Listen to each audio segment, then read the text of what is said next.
sec.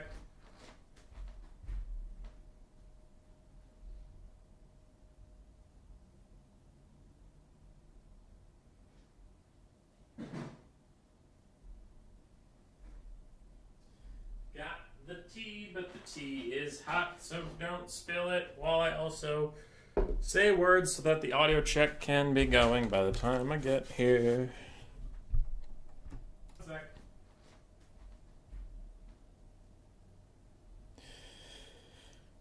Okie dokie. Waiting for my own voice to come back so I can see how it goes.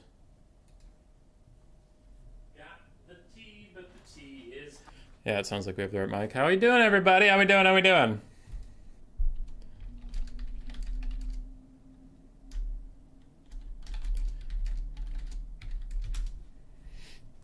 Okay. Sorry. Busy looking at stuff. I'm here. What do we have today for anybody watching the VOD? Letting everyone gather. It's Gladiator. What the hell is Gladiator, human boy? Well, Phoenix King, our current Gladiator, he has a big army. You might look at that and you go, wait, something's not right. Something's not quite correct about that army, and you would be accurate. That army's more expensive than usual. He has 15,000 funds. Your normal quick battle funds are 12,400. Gets an extra 2,600 funds. That is about the price of a Feral Dread Saurian. I think it's even a Feral Dread Saurian and a Skink cohort. That's a lot of money. That's a Star Dragon's worth of money. That's a lot of money. Human boy, how the hell is his opponent supposed to win? He's not. All right, cool. Bad format, bad game. Goodbye. He's not supposed to win the first game. But Phoenix King's army is set. Phoenix King did ban 5 factions. I think he banned Dwarves, Chaos Dwarves, Skaven, probably Dark Elves. Let's just pull it up. Grand Cathay, Empire, Skaven, Dwarves, and Chaos Dwarves. So, he banned those factions. And this is his build. The players fighting him know his exact build. Those are some advantages, but still, you're fighting an uphill battle. The Gladiator format, this army is supposed to win the first couple games.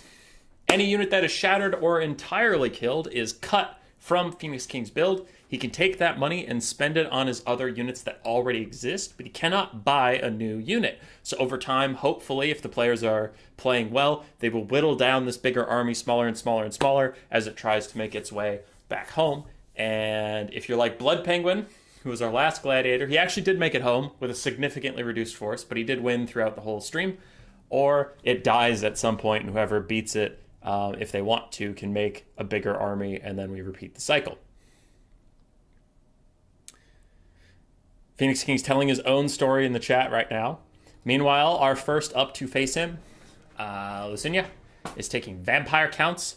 So I just kind of make up narratives as we go along, and I have one ready, but just quickly explaining the format. So he should leave 2,600 gold unspent. Looks like he largely has.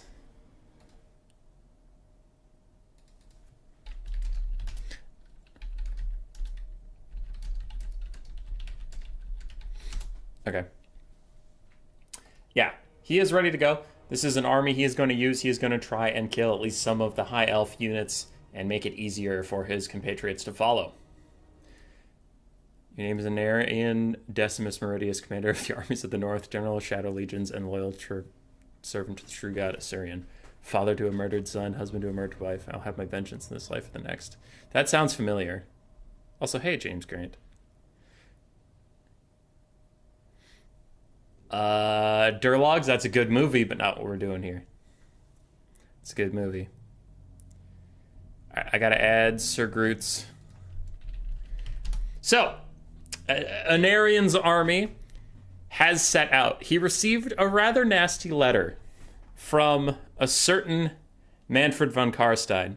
And Manfred said something about, Nagash is weak and so are you, haha, poo-poo, elves are dumb and stupid, and if you want some, come get some, nerd. Manfred had been drinking, and it was not a good look for him. He's kind of a sloppy drunk. So he wakes up the next morning, hungover, at Castle Drakenhof, the map we are on. And he looks outside across Sylvania, expecting to see his imperial neighbors off in the distance, dwarves maybe in the mountains behind him. And instead, he sees an entire high elf army just fucking in the field. Just in the field right in front of him. And he's like, wait, huh? It's not really... It hasn't really registered in his brain what's happening yet. He's not fully there. And then an arrow whisks past his head from Aladdin Seaguar, and he's like, oh shit! Sound the alarm! And one of the zombies nearby is like, we don't really have that kind of thing, sir. And then he's like, oh yeah, and he telepathically has to send an alarm to all of his various minions and get them over here to come do battle. So Anarian's pissed. He has come from Ulthuan all the way over here to kick some Vampire Count ass.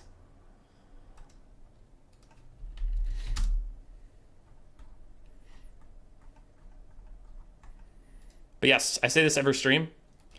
There is always some people who manage to ignore my advice in this format. Please, please, please do not just try and straight up fight the enemy army 1v1. So many times we do streams like this, there's always those one or two people that like, you have 15,000 gold, I have 12,400 gold. Let's just fight this like a normal fucking battle. And then they lose. They don't like snipe out any units, and the build continues on and on and on. And it's like, no, you need to be like wolves to a mighty moose. You need to nip at it, draw blood slowly over time. What happens if TPK loses his lord? He has to downgrade it to a generic melee lord, which he already did take the prince. But I would just ask him politely to put the prince on foot, give him no buffs whatsoever, no mounts, nothing like that, because you have to have a lord. That happened to Blood Penguin. He lost, did he have Drazoth? He had Drazoth up on his Bale Taurus mount. He lost him at one point, so we got Kevin, the butt-naked overseer of the Chaos Dwarves, who ended up living till the very end, which was kind of hype. Fun fact, most of my friends are human. Lil Trill? Hell yeah. Humans do make the best of friends. Like, people say dogs are man's best friend, but... You ever ask a dog for money? You ever ask a dog to help you move? They're very fickle friends. What up, Jeremy? Are you winning? Hell yeah. So we got to see the Phoenix Kings build. The Men of Anarian, we have some Spearmen, Silvern Guard in the front line, quad Basic Archers, quad Lathern Sea Guard, 2 Dragon Princes, one of which is the Fireborn, and then we have a bit of a hero squad of his own. He has a Prince that he has self-named Anarian, currently rocking actually a pretty good amount of buffs for a starter character. We also have a Basic Noble next to him, just for some defense, and a Lore Master of Hoeth for mixed spell lores. That is pretty crafty if you don't know what opponents you're going to be facing. Taking someone with a mixed lore of magic does give you a little bit of that flexibility you could need. And for now, he has Spirit Leech and Earthblood, 2 very, very good spells. On the other side, Manfred, up on his flying mount with a Shadows Caster friend, Melkoth's Mystifying Miasma, and the Withering for a little bit of leadership and armor reduction. Fate of Buna and Doom of Darkness. Oh, so it's a double leadership debuff combo, maybe to try and shatter a unit. Because if a unit shatters or dies, it's cut from the build. If it makes it off the map while routing, they are picked up after the battle and they are fine. So they have to shatter or they have to die. 4 Vargeist, one of which is the Devils of Schwarzhofen. Looks like all Manfred had on hand at the moment was a bunch of bats. Then we have 2 Direwolves in the back and 4 Crypt Ghouls, 5 Crypt Ghouls in a mass vanguard, including the Feasters in the desk. So it looks like in his castle, Manfred only had a couple bats laying around, but he summoned some dogs from the woods and some of his cannibalistic Crypt Ghouls from a nearby village or some shit. I don't know. They're answering the call. Will it always be the same map? No, I changed the map depending on who it is. So I only picked this map once I knew that Lucinia was going vampire counts, and then to fit the narrative that I tell about the story, I was like, well, why would the vampire counts be fighting the High Elves? The High Elves went to Sylvania. Also, for narrative purposes, I have to get the High Elves to leave Ulthuan, because if they were sitting at home, it would make no sense for them to take damage, because it's like, wait, they didn't get reinforcements? No. I thought the undead used ribcage xylophones for communication. Only the fancy ones, and Manfred's not fancy, dude. Manfred is the worst of the vampire counts.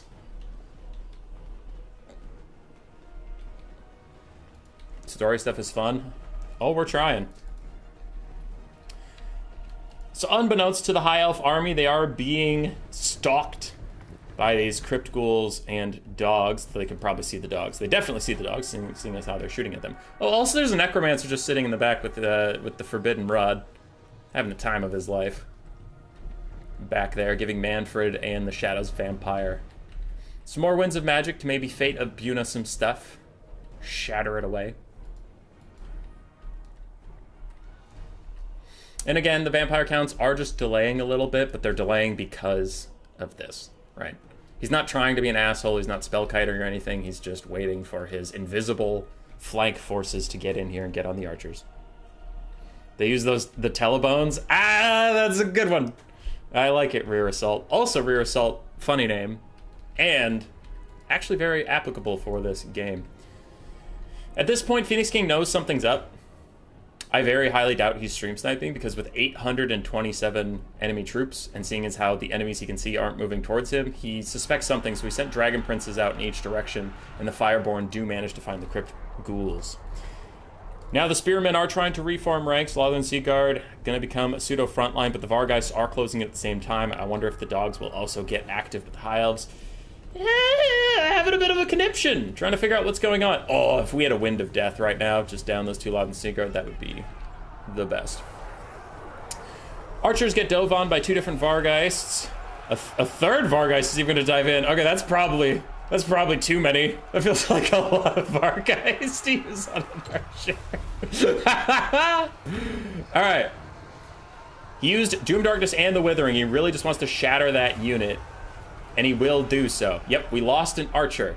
So far, the High Elf build has lost one of their many archers. Meanwhile, dogs getting onto other archers. They will get countercharged by Dragon Princes. But let us see if the vampire counts can get a second one. They are working on the Southern Seaguard right here. Maybe if they follow it off the map and don't army loss, they can fade up unit and just get rid of it that way. It's pretty decent snipe attempts from them. There's a fade up unit. That is for sure a Southern Seaguard down. Good stuff, good stuff. Taking out 2 units guaranteed.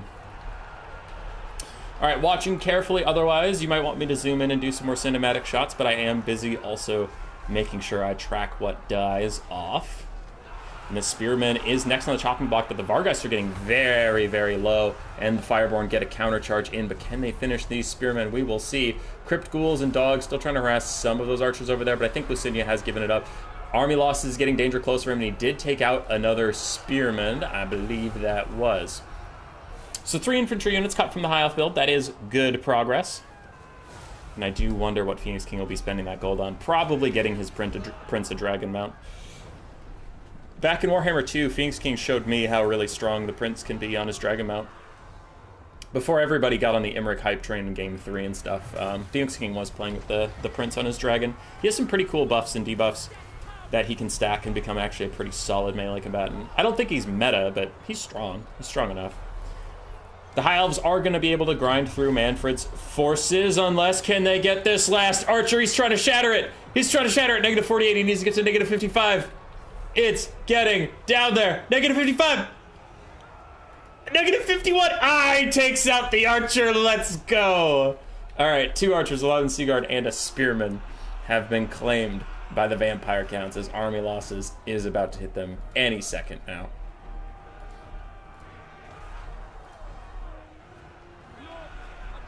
The Necromancer in the back corner, who's just been stroking the Forbidden Rod, he's actually holding up the bounce power so much, but that will come to an end. I mean, look at that bar. It is gone. Well done, well done. 4 units off the board. That is exactly how you want to play this format. Take them down.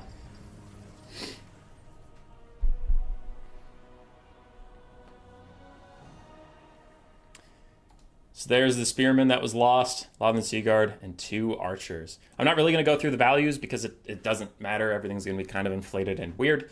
But, yes. Anarian got his vengeance upon Manfred von Karstein, showed up to his house, kicked down the door, pumped him full of arrows, and his bats and his meager retainers he could summon from a nearby village in time were just not enough to stop the High Elf's fury. And Manfred is sent back to the grave once more. All right, let me get the next player in here.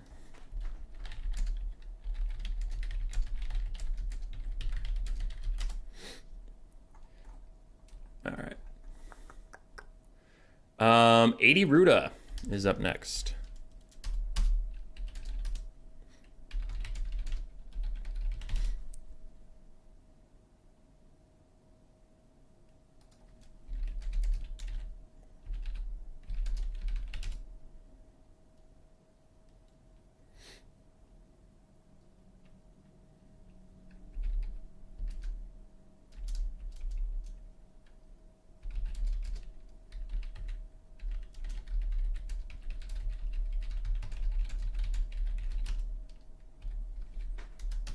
All right, 80 Ruda is here. Once I know their faction, I can pick a map based on that. So we have something that makes sense. So bear with us for a second. Reminder for everybody, the bands are Chaos Dwarves, Empire, Skaven, Grand Cathay, Dwarves.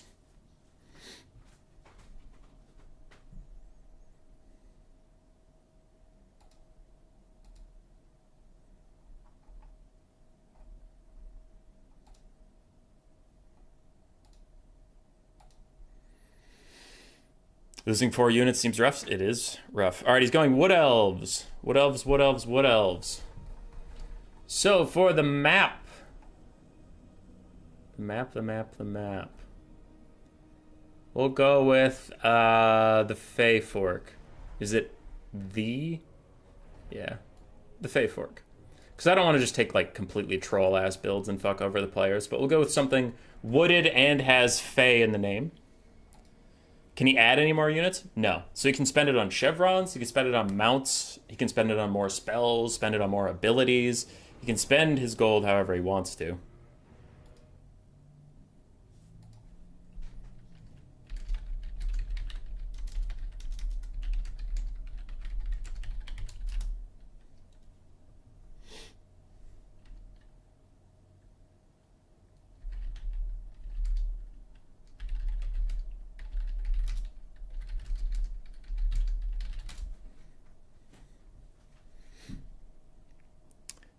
All right. Phoenix King's deciding how to spend his funds.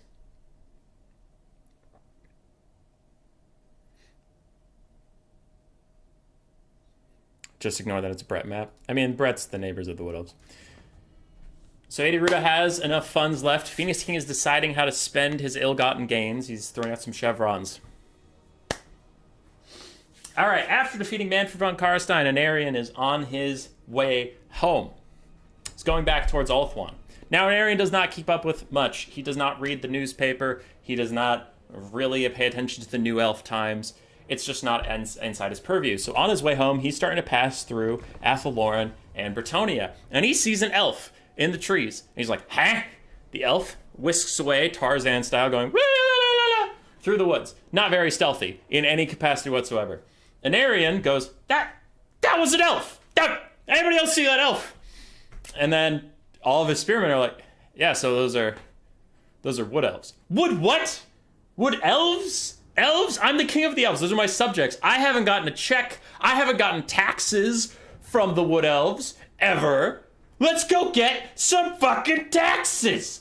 So he leads his army deep into the forest, and his whole army is like, this seems like a really stupid idea, but okay. Anarion, drunk on power after defeating supposedly the best necromancer, because he probably took Manfred at his word when he said, I'm a greater sorcerer than Nagash. And Anarion's like, Nagash, that guy like destroyed the world almost and stuff. I just kicked his ass. I could do anything, including follow the wood elves into the forest and demand taxes from them.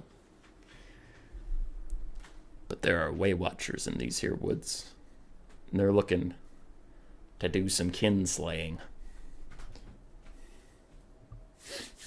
You're loving the narrative? Thanks, man. We try our best. I will tax you. That's Laurelorn, not Athelloren. It's too late now. Why would he go to Laurelorn? Okay, I guess that's the one to the super far north, right? Whatever. That's his path home. Fine. He went north through, like, fucking Middenheim. Anarion's a little lost. He said maps are for nerds. I remember how the earth was made because I'm the best and elves live forever. Do tree men pay taxes? According to an Aryan, they do.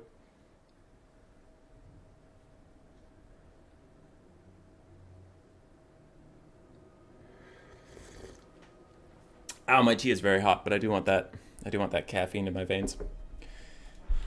We know what Phoenix King's build is, but since then, losing those 4 units, he spent all of that money on gold chevrons for a lot of his units, making them rather elite. And we did run into this last time. Now, when I say problem, I don't mean a problem with the format. I mean a problem for players to solve. Is the smaller the army gets, they get more elite with all the chevrons. It gets actually kind of hard to shatter some stuff. Look at this guy.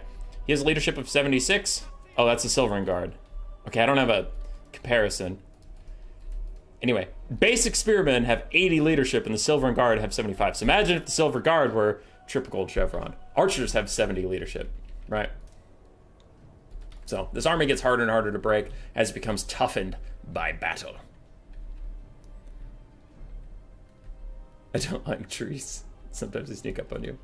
On the other side for 80 Ruda in his normal army, 5 Eternal Guard with spears, a Glade Lord with Prey of Anathrema, an Arrow of Kurnos, Lost Sylvan Knights, 2 Glade Riders with spears to presumably, if you route something, run it down and actually finish it off. Then we have 4 Way Watchers, including the Hawkeyes of Jakira. I honestly don't remember if the tournament limit is 3 or 4 Way Watchers, and in a 4-fun event, I don't really care that much as long as you're not, like, egregiously abusing, like, oh, it's a 4-fun event, so I'm going to take 8 single entities and walk around in a blob. I'm not that concerned about, like, rules. Just, like, it's a for fun stream. Don't be a dick. It's 3? Okay. Well, as Lord and Master of this 4-fun event, I'm going to allow this, especially because there's also no caster. 80 Ruda sacrificed their caster for an extra Way Watcher. As Australia, the idea of taxing trees intrigues and interests me. Okay, this is my dumb Minnesotan as far away from Australia as you can get question. Does Australia have, like, a lot of forested areas? As far as I knew, they had, like, desert and then kind of steppe climate. And steppe climate being, like, you know, a little semi-arid. You get some shrubs, some brushes.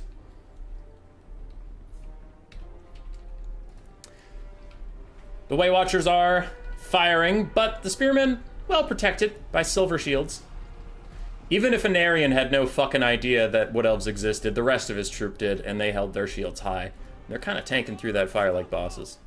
Are all 3 gold Way Watchers? No, just the Hawkeyes of Jakira. The other ones are fine.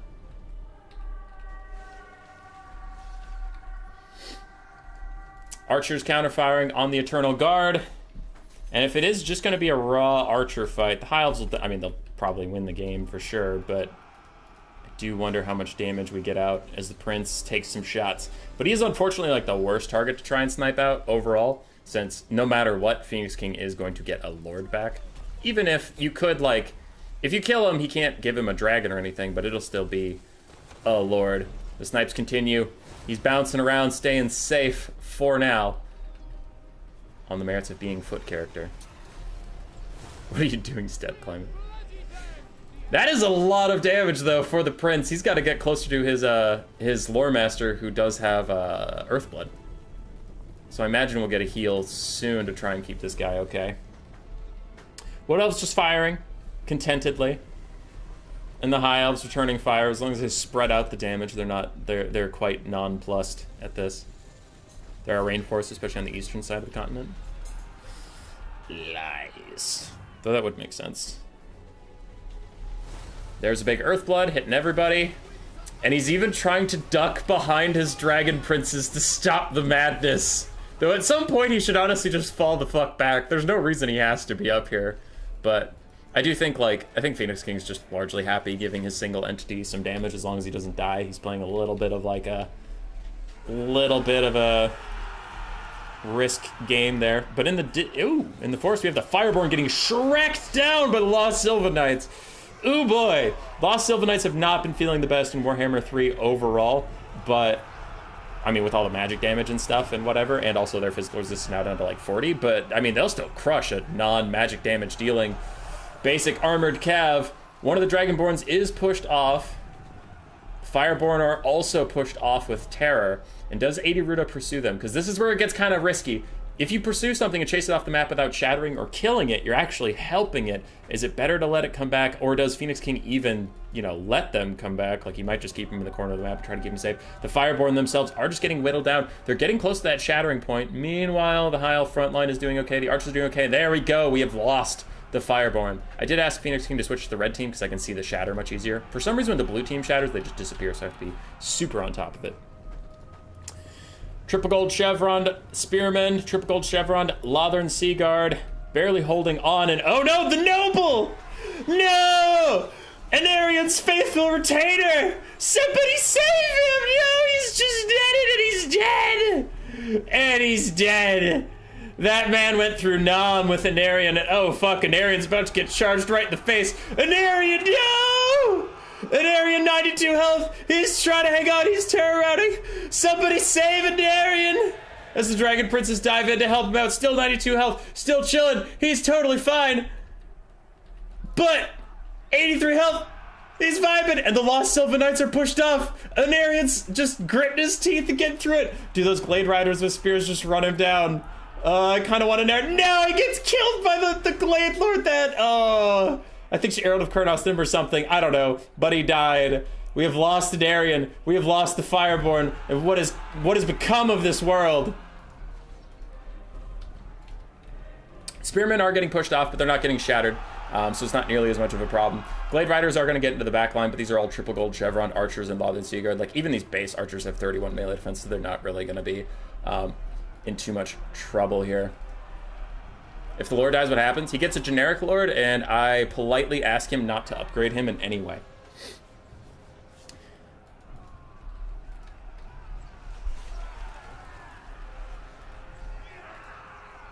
Alright, just because you have to have a Lord. Alright, Hawkeyes of Chikira getting shot down here by all these little archers. Spearmen have been holding okay. I think the High Elves are probably out of the woods. Haha, pun definitely intended. I think the High Elves are out of the woods at this point. I don't think we'll be losing any more units. I just don't see what the Wood Elves have to actually finish anything off at this point. Unless somehow this Waywatcher got a full volley onto the Silverin Guard in the back while unshielded. Maybe they could do it, but they're in the woods. The woods are actually going to protect them more than they help the Wood Elves at this point. I just don't see anything else actually shattering. Silverin Guard are getting charged in the back. The Waywatchers have arrived. But do they have the DPS to shatter off a Silverin Guard before army losses takes them? More Waywatchers firing into the trees. They will rout them, but routing and shattering are two very different animals. Meanwhile, these Eternal Guard are really trying to get these other Silverin Guard. Okay, alright. I might have spoken too soon. I thought army loss was coming in a lot faster than it was. The Wood Elves are wavering, though. I don't know if they have the stomach in them to really get these Silverin Guard.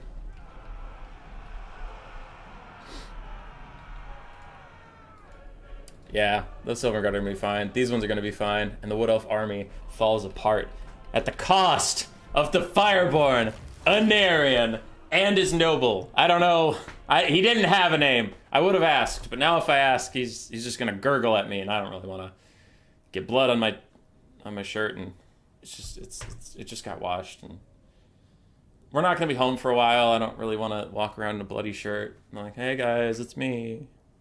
I'm part of the best High Elf army you've ever seen. I have a bloody shirt.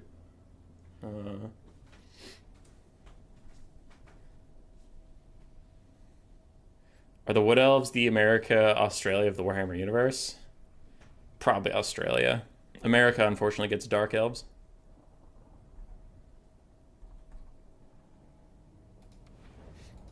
All right.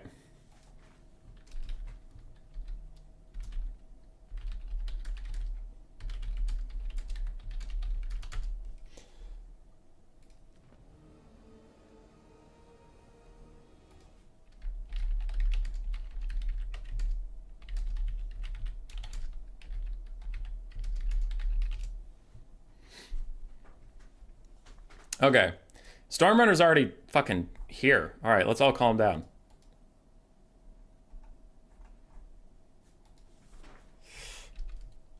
He already cut the Fireborn.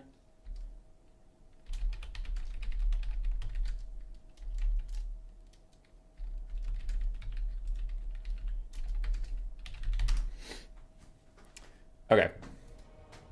Cool.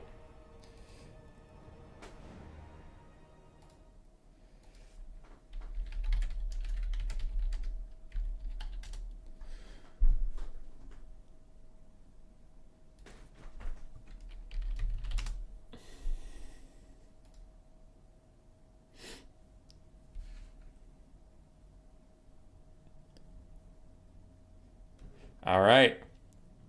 And this is the part where it starts to get a little scary. He's still spent. Okay, and he has more he can spend on his Lore Master of Hoeth. But I was going to say, he's still spent more money than Stormrunner, but this army's starting to get a little thin. This army's starting to get a little thin. And you might see Alistair. Don't worry. I talked to him. I said, you can take the Prince, the Princess, or Alistair. Because, 1, Alistair's cool. 2, Alistair isn't that OP. And 3, I was going to have a story.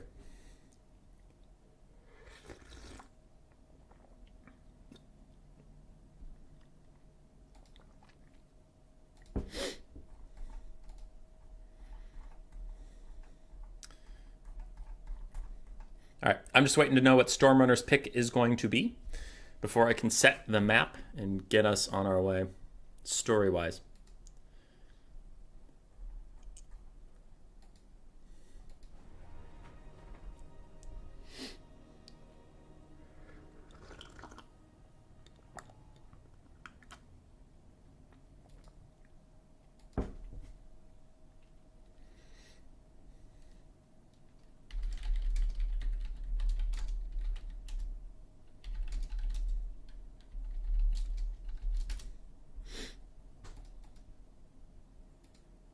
Skaven.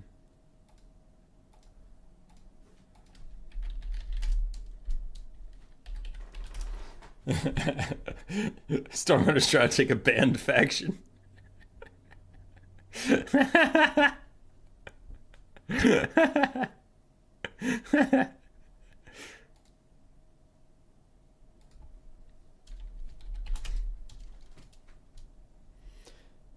All right, hang on.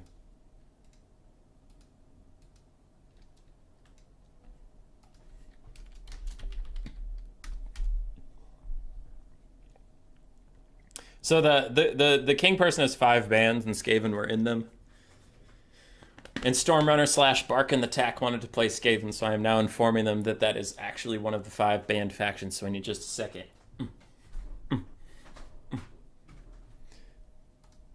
You watch MSI, Hubbis? I did. I watched North America and EU get pretty slapped. They got pretty slapped. I am so sad that we got like the most unlucky draw. And I'm not trying to say NA got the most unlucky draw. I'm saying the world got the most unlucky draw. That you ended up with EU versus EU, NA versus NA, LPL versus LPL, LCK versus LCK. And then in the losers bracket, like you got LPL versus EU and then LCK versus NA. But it's just like, okay, I mean, would have been nice to play EU at least once this thing. Because it's like, it's pretty clear in League of Legends that it's like LCK and LPL are very competitive at the top, and then the tier below them is like EU, and we're right beneath them. But it's like, I feel like this year we would have had a shot.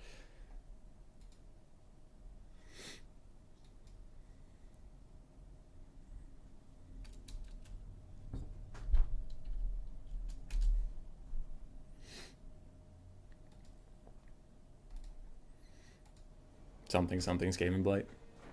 It's a shame dwarves are banned. That would have been a cool story. It's true. So, these guys get out of... Damn it, it's not Laurelorn. They get out of Laurelorn. They're in the far north. And a high elf like sloop comes in. I don't know the high elf terms for their ships, but like a small scouting vessel comes on over. And seeing it, the High Elves flag it down. It's on its normal trade mission. It's heading over to Kislev to see what they got. They need some bears for their they need to make some bear carpets, so they're looking for some bear pelts and whatever. They're going over to Kislev. But he's seeing a High Elf army in a bit of disarray, flagging them down. They stop by, and the lords get off, and the nobles and stuff, and they talk, and they see Anarian absolutely fucking pincushion, like just all of the arrows in him, and he's bleeding all over. There's red all over. They're like, oh shit, okay, this got really serious really fast. We were kind of casually coming in, casually walking off the boat. Now we wish we had kind of hurried a little bit. That's on us. Honestly, we're sorry we didn't go faster. And he goes, it's fine. It's fine. Bring me Alistair. And they're like, Alistair, like the White Lion, like he is busy. He is not here in any capacity whatsoever. Bring me Alistair. I need to talk to him. Are you sure about this? And then at that point, Anarian just started raving at them. He was going absolutely nuts, like just frothing at the mouth, screaming nonsense words. And they're like, okay, Jesus, fine. And the sloop goes back to Ulthwa, comes back with Alistair the White Lion. In that time, the Lore Master of Hoeth has been spamming Earthblood on cooldown on Anarian to keep him alive. And he learned every spell in his Lore of Magic because he had the fucking time. Because they've been sitting here forever while his sloop went back to Ulthwan and back to here. Alistair the White Lion gets off. He's like, my lord, what's so important? He's like, I need to go back to Ulthwan with all these taxes. Look at all these taxes. And he points to like a pile of acorns and some sticks. Like nothing. Just absolutely nothing. And Alistair's like, all right. And he goes, this place has a lot of arrows. You're the White Lion. You have missile resist. You were born for this. And Alistair, completely bewildered about what the fuck just happened, goes, okay. And Anarian gets taken onto the boat with a big sack of acorns. And the boat just sails the fuck off. And Alistair goes, okay. Turns to the army. Men!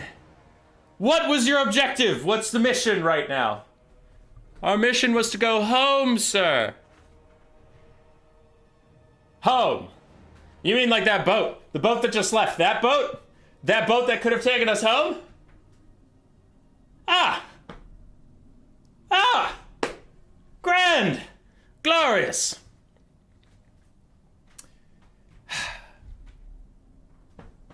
Alright. So Alistair wanders. He wanders for many an age. He goes to Nordland, asks for a boat. The Nordlanders go, we don't have no boat for you, unless you have coin. Khajiit has wares if you have coin. Alistair says, I don't have any money! I got dragged from my house across the world to figure out my king was apparently dying for some acorns. I don't have anything. I don't have shit. And they tell him to piss off. He goes over to Kislev. And they tell him to piss off. They're like, we don't have boats. Unless you count this bear. And they point to one bear floating in the sea.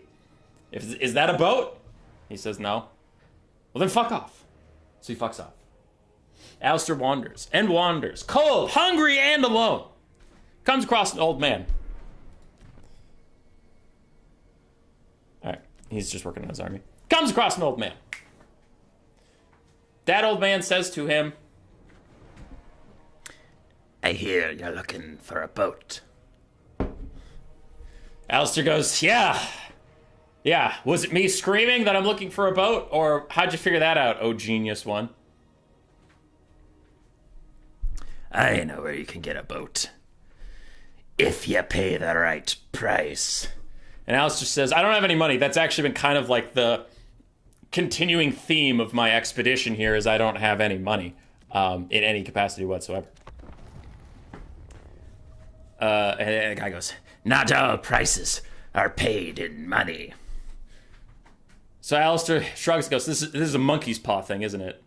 This is a monkey's paw thing. The old man says nothing, disappears with a cackle, and he's like, all right, it's a monkey's paw thing. I forgot to change the map. It's a monkey's paw thing, everybody. Get ready to get fucked somehow. So they walk over. They walk over to where the old man indicated, and they do see a boat. And they're like, huh, it's a boat. But something's weird about it. And as they get up to the boat, it shimmers into a mirage, disappears, and in its place is not actually the ocean. It's just a field, apparently, of green, because I fucked up. is a field of green with Sarthoriel the Everwatcher standing on it. He's like, ah, yeah, yeah, yeah, yeah, yeah. Tzeentch sends his regards. And Alistair's like, oh, who could have guessed? There's not really a boat. Oh, strange old men in the wilderness, just not giving away military-class vessels that can take an army home. Oh. Sarthoriel gets kind of mad. He's like, dude, come on. It took a lot of effort to set this up. Like, the changer of ways, like, we changed. And you thought you were getting a boat, but instead you just got another fight, and it's not the same. And, you know, you're a dick, Alistair. And then they fight.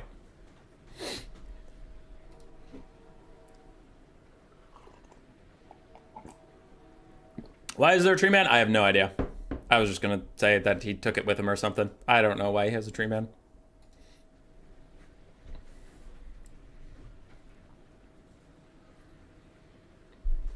Something's weird about it. Ha! I don't know why there's a tree man.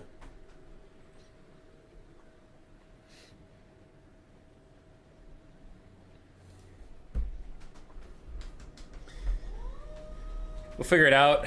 I would say it's Anarian's pile of acorns that he managed to tax, but it was pretty clearly established that no acorns made it out. Because Anarian took them home.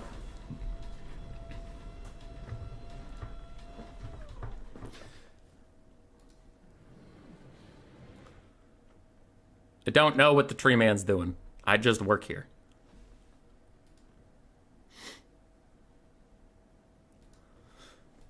The tree man is the tax. Alright. For the Tzeentchian army, we have Sarthoriel, the Everwatcher, with Final Transmutation, Plague of Rust, Searing Doom, and Stand or Die. We have 2 Pink Horrors, 2 Chaos Knights of Tzeentch with Lances. We do actually have a Cultist with the Pink Horror Summon, Burning Head, and a Power Stone. We have 4 Forsaken of Tzeentch, 2 Chaos Furies of Tzeentch, and that is fine. Also, there's a tree man in the trees. Being tree-like. There's a tree man in the trees. Being even more tree-like. Sneaky, sneaky tree. You boys telling fairy tales again? Ha! Fairy like a boat. You don't think you've ever seen Tzeentch versus High Elves? It's not the best matchup in the world for old Tzeentch. Shields, occasional fire resist. Archers.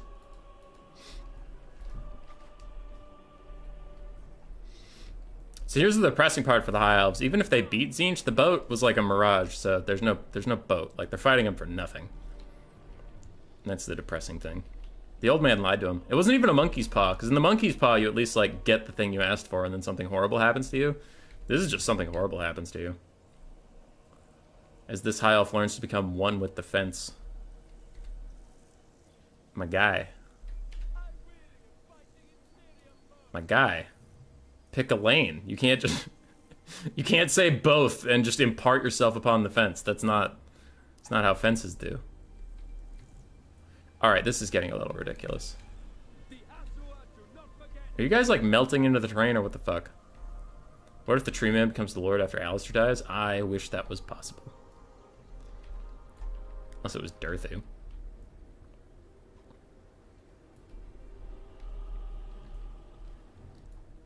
In fairness, anyone who fights Tzeentch is, like, doing it for nothing.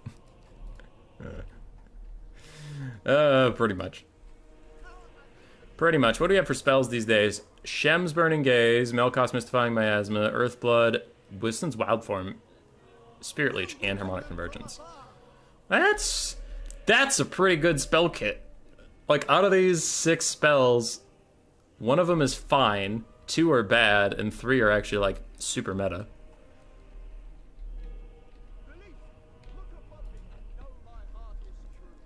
Demons are us. Darthu is the official tree man of Khorne. Alright, we're back at it again as Tzeentch comes out of the shadows of their mirage, I guess. Hey, how can I see the sun from right here if this is in shadow? Come on, CA. Make your maps perfect. Alright, Actual analysis and concerns, you do have one Dragon Prince that's going to try and peel off 2 Chaos Knights plus Furies. That could get a little tricky for ye old High Elves. Archers pelting the front line of Tzeentch, trying to get through those shields. And Forsaken continue forward. What will Zarthorian do? Not land, because if he lands, he's going to die. Alistair be fighting. Fury's closing in from the flanks. Shem's Burning Gaze down the side of the Forsaken. Actually doing pretty good damage. Nice stuff there, using a spell we don't see very often, but clearly knowing what to do with it.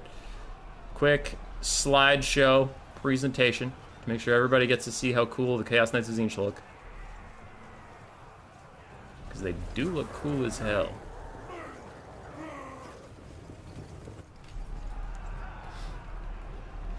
I don't fully know what their plan is at the moment.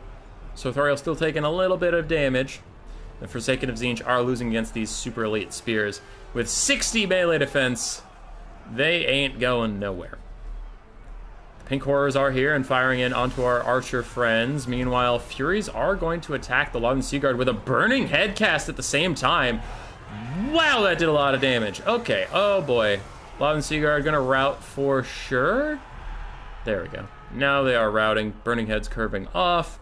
The rest of the High Elf army is doing okay for now, but we have probably lost a Lothern Seaguard to the Void. Except those Furies are having a tough time actually killing it off. Another Shem's Burning Gaze down the line of the Forsaken. And Chaos Knight's still trying to find a home. Meanwhile, the Tree Man's just wandering around. He's just living, having a day. And Lothern Seaguard are pushed off, but can they shatter? Honestly, you might just want to let them come back and then, like, run over and rout them again. And then run over and rout them again. But we'll see. Dragon Prince is running around, punishing Zarthoriel a bit. Where are those Chaos Knights? Here we are.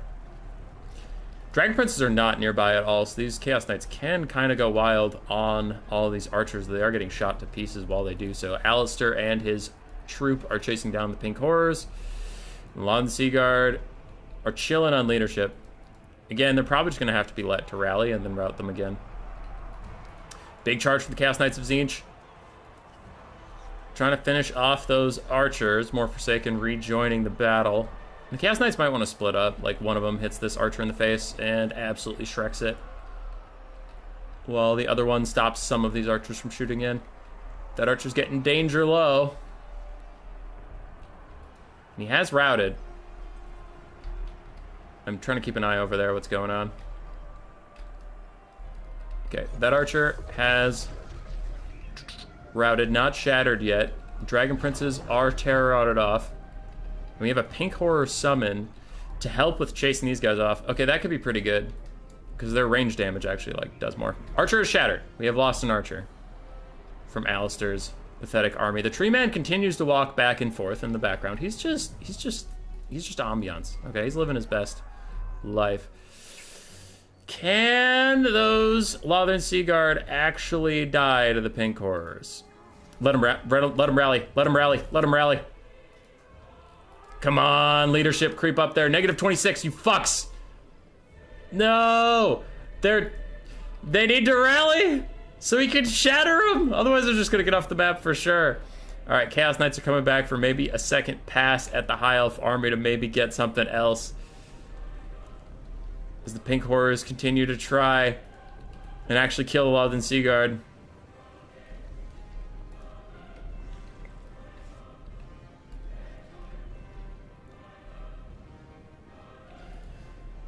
Oh no. All right, he's attempting it. They're rallying. Yes! Yes! Oh, they're back! Get him! Get him! All right, if he goes over there at all, they are going to shatter because they've just routed too many times. Another big overcasted burning head on these Lothern Seaguard. And those spearmen in the middle getting destroyed by the Chaos Knights. There we go. We have lost a Lothern Seaguard officially. It did shatter. And another Shem's Burning Gaze comes in for the Tzeentchian units. Spearmen are in there. Ooh. And an army ability of Tzeentch. Okay, I need to angle my camera so I can see what's going on elsewhere. But an army ability of Tzeentch is just going to destroy the stacked Lothern Seaguard and archers. doing really, really good damage as the pink horrors fade away. The dragon princes are stuck fighting Sartorial, and we do lose another spearman. We have lost an archer, a Lothern Seaguard, and a spearman so far. But that was a huge play by Tzeentch to try and stay in this game. And the dragon princes are returning to the fight. Spearmen and Alistair are chasing around pink horrors. And the Dragonborn going for their second or third route. Which is it? Which is it, my pretties? Is second. They have not shattered just yet. Though they're getting close. They have shattered now. This High Elf army is mega fucked. They might still win this game. But there's no shot they win the next one. Another Burning Head. Hits all these guys. Does pretty good damage to them, considering how low they were on HP. I kind of assumed they didn't have enough models to really get hurt by that Burning Head too much.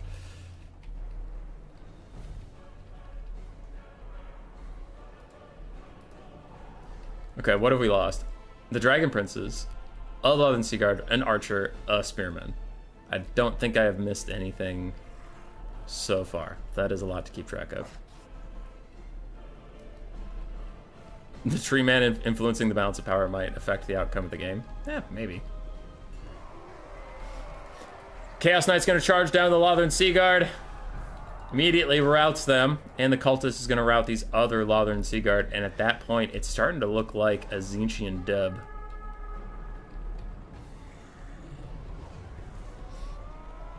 Powers have changed onto Sartorial. But Tzeentch might have it. Because the High Elf army is just down to their Lore Master, Alistair, and 2 Spearmen. And the Tzeentch army has some Knights, some Forsaken, etc. And Sartorial is not the best combatant. But I mean, with Final Trans, maybe he can cause a mass rout or something. I wanted to clean up next fight. I'm sorry, Titus. If Tzeentch wins, they become the king? Yeah, unless Stormrunner absolutely doesn't want to. We had some people who signed up and said they like did not want to be the Gladiator, so that's fine. We've lost another Lothern Seaguard officially. We've lost another Lothern Seaguard officially. At this point, it's easy to keep track of what's left. There's a Lothern Seaguard, a Spearman, 2 more Spearmen, Alistair, and the Caster.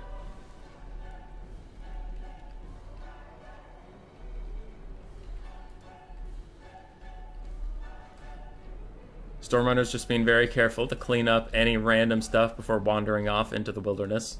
Also probably doesn't want to fight that full health 3-man. Pink Horror is getting a little bit of different distance to fight the Silvern Guard on the high ground.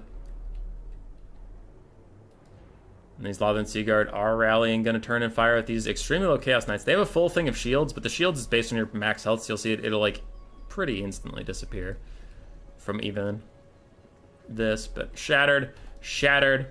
So the whole High Elf army is down to 2 Silvern Guard, Alistair, and the Lore Master.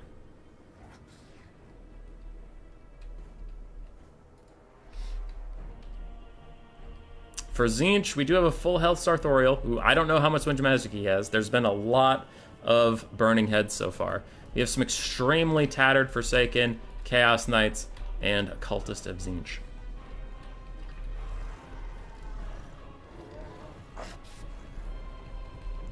Dun dun dun dun dun dun dun dun. Sartorial looms, pink horrors in the distance, continuing to kite away.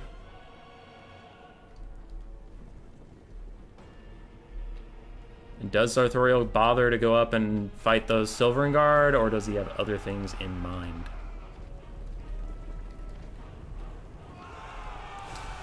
Another quick Earthblood. Something was cast. Earthblood and a Harmonic Convergence, but here is a big final transmutation. Is it Overcast or not? It is Overcast. That will probably decide the game as the Tree Man abandons the High Elves to their fate. And Alistair gets sniped out. Lore Master of Hoeth also getting awfully low. And they just don't have it in them.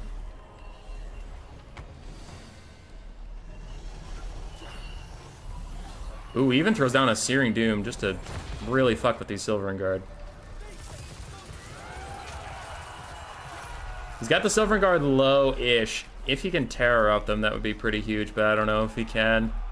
Where are those other Tzeentch Chaos Knights? It's hard to tell because of the lag.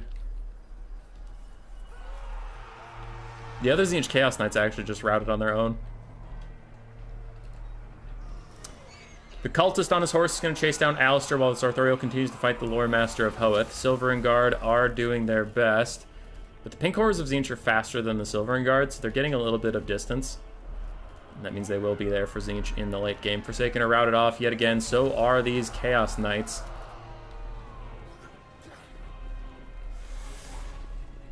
Alistair is dead.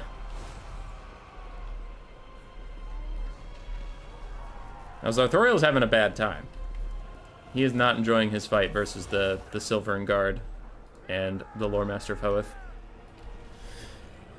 I'm hoping he has a couple more Searing Dooms left in him or something.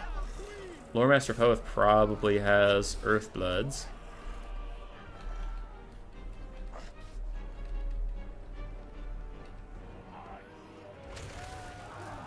Would an Unbreakable Saber-style Empire box be good as the king? Possibly, but no one wants to see that. There it is, another Arcane Surge, giving him some Winds of Magic reserves that'll probably help him cast a Searing Doom in a second here, but he takes a Shem's Burning Gaze in the back of the head. The bounce power starting to turn against them, even if you're factoring in the full health Tree Man running around. Still factoring that in, it's looking a little dicey here for Sartorial. And Tzeentch casters are way overvalued on the balance of power. Sartorial trying to get some cycle charges in. The Pink Horrors continue to gain distance. But this little Lore Master of Hoeth at 63-62 for melee stats is pretty brutal for Sartorial to finish off. We got a Cultist back. The Chaos Knights ain't returning. And Sartorial dives back in. He probably has a Searing Doom at this point, but a big shot from the Pink Horrors doesn't do that much damage. We are silver shielded. And 75 armor. Does that make sense? Sartorial gets a rear charge. Pink Horrors looks to be going in for the frontal. And Wisdom's Wild Form giving this guy some armor and some melee attack, yeah. Damn.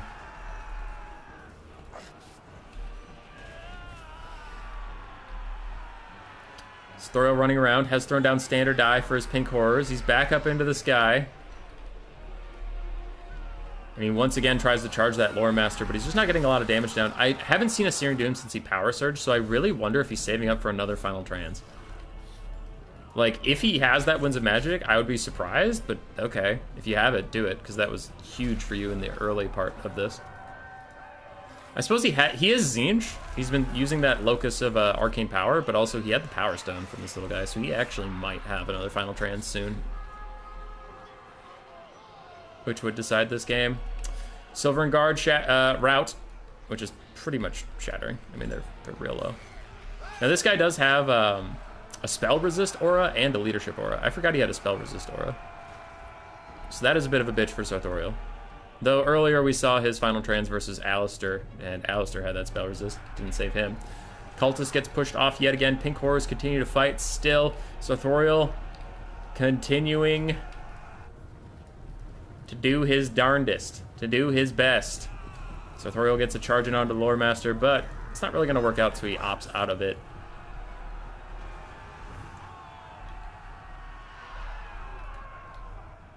It's a tense battle. The Tree Man's just over there.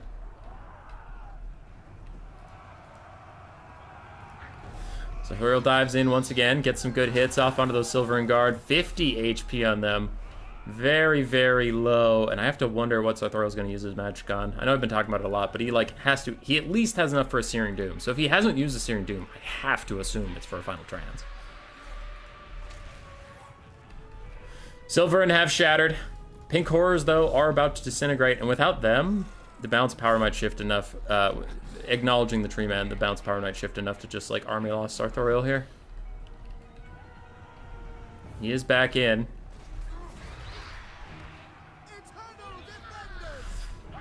And big shot onto the Lore Master of Hoeth, something he absolutely needed. Sartorial continues to fight. His shields get affected. Another big shot onto the Lore Master. Do you have any spells, Sartorial? Do you have anything? Searing Doom, anything to keep you in this fight. Continues to battle with the Lore Master. Tries to retreat with the pink horrors to get somewhere to shoot, and he knocks the Lore Master away, saving himself a little bit of pain. As the Silver and Guard continue to poke at him, the pink horrors are going to turn and fire. Sartorial wanders forward. He gets here, but he doesn't seem to have the charge, which would have helped him a lot, because it would carry him out of the Silver and Guard that he is just tanking up. He knocks away the Lore Master again, but there is going to be army losses hitting him for now.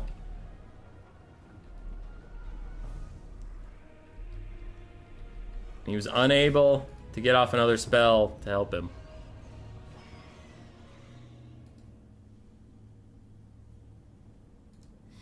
$3,300 on Sartorial. Good stuff, good stuff. GG's.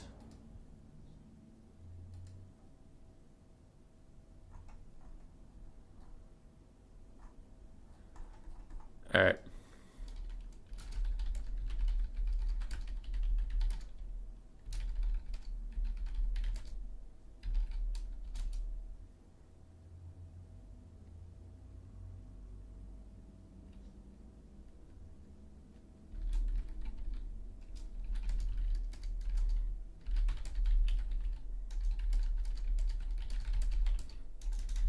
All right.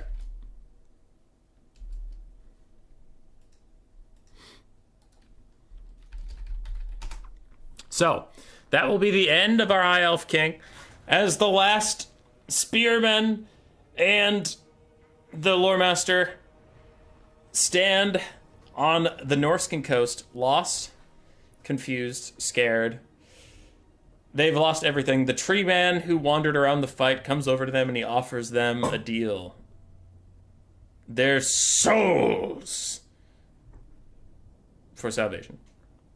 And he makes the same deal Durthu originally did with two of the Everqueen's children, if I remember that lore correctly. And whisks them into the woods, where they vow to serve and protect the woodlands from Kislevite lumberjacks, from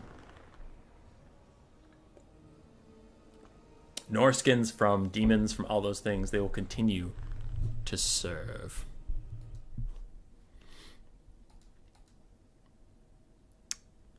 Okay.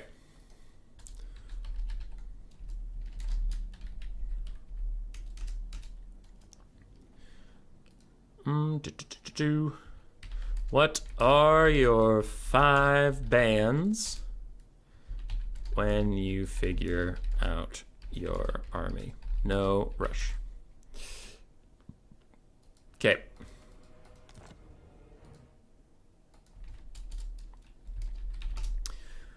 So we'll have a second Gladiator. Phoenix King served his people well. And now we will have Stormrunner. Let's see what he picks.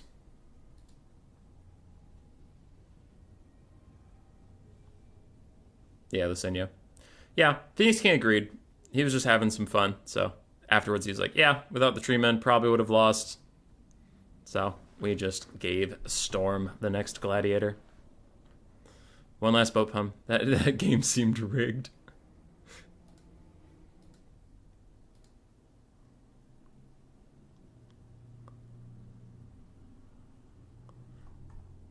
Alright, Titus apparently already has a build, so I'm scared, confused, and alarmed.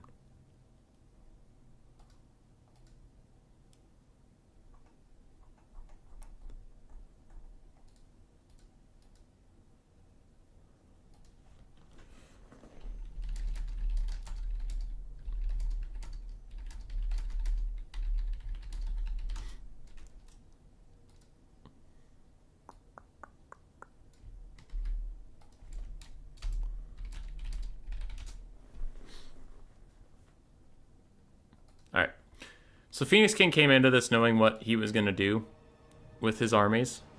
So let's give Stormrunner a second. Give him a second to build what he wants to build. Let him cook, as the kids say.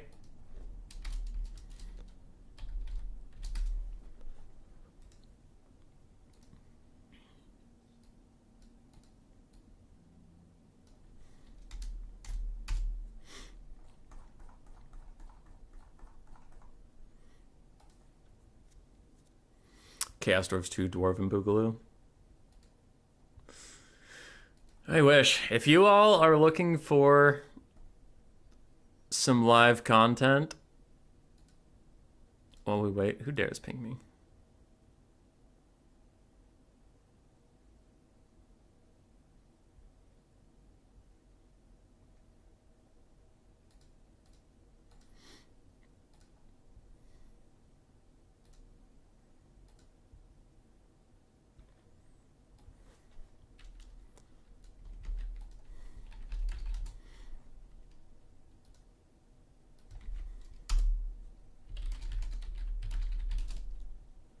Okay, sorry.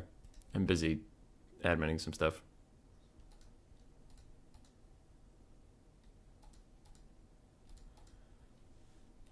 Okay. Anyway, if you're looking for some more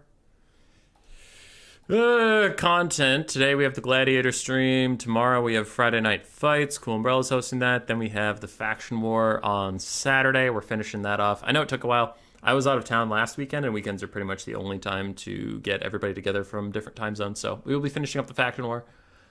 Sunday, we have a BBB Season 1 semi-final. We're casting between Hanniden's Blood Penguin. And then Monday night and Wednesday, we have new player tournaments that we'll be hosting. So in 7 days, we have 6 streams. Show up. If you don't show up, I'll stop doing them because I don't like you anymore.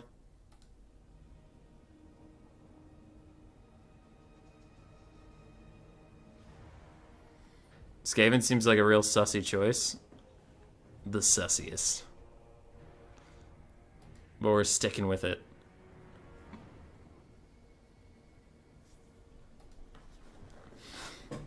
Okay. I do like the shadow and the unbreakable Council Guard. That's pretty funny. They'll always be around. Skaven run away fast off the edge. Yeah, they always come back. They always come back. Holy shit, it's a one of everything build.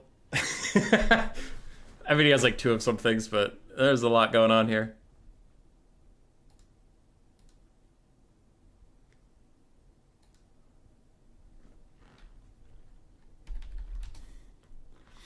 Alright, Vampire Coast. Vampire Coast versus Skaven. I need a Vampire Coasty map.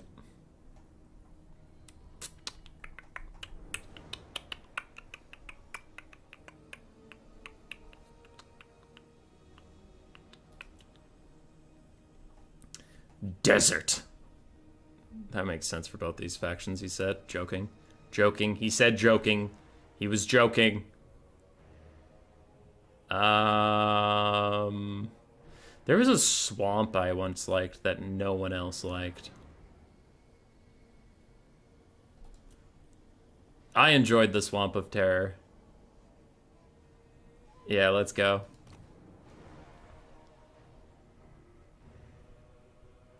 Map set.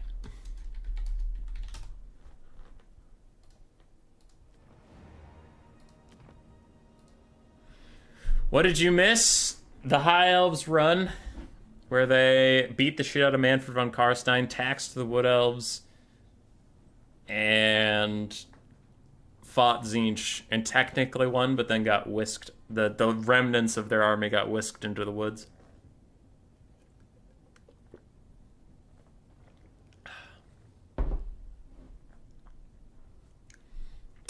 Galleon's Graveyard has forests? I don't think it does.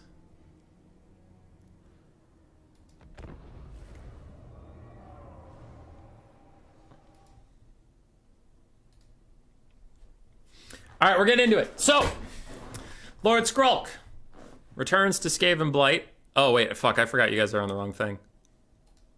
Sorry. We're here. Lord Skrulk returns to Skaven Blight after one of his many missions for Plague Lord Nurglich, if I remember his name correctly. Gets back, enjoys himself a nice little bath. The game crashes for literally no reason. Damn it. Hold on.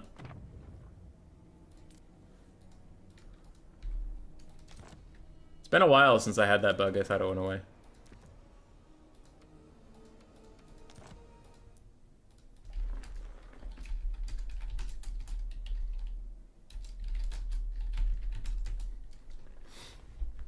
Okay, what were we doing? Swamp of Terror. Good.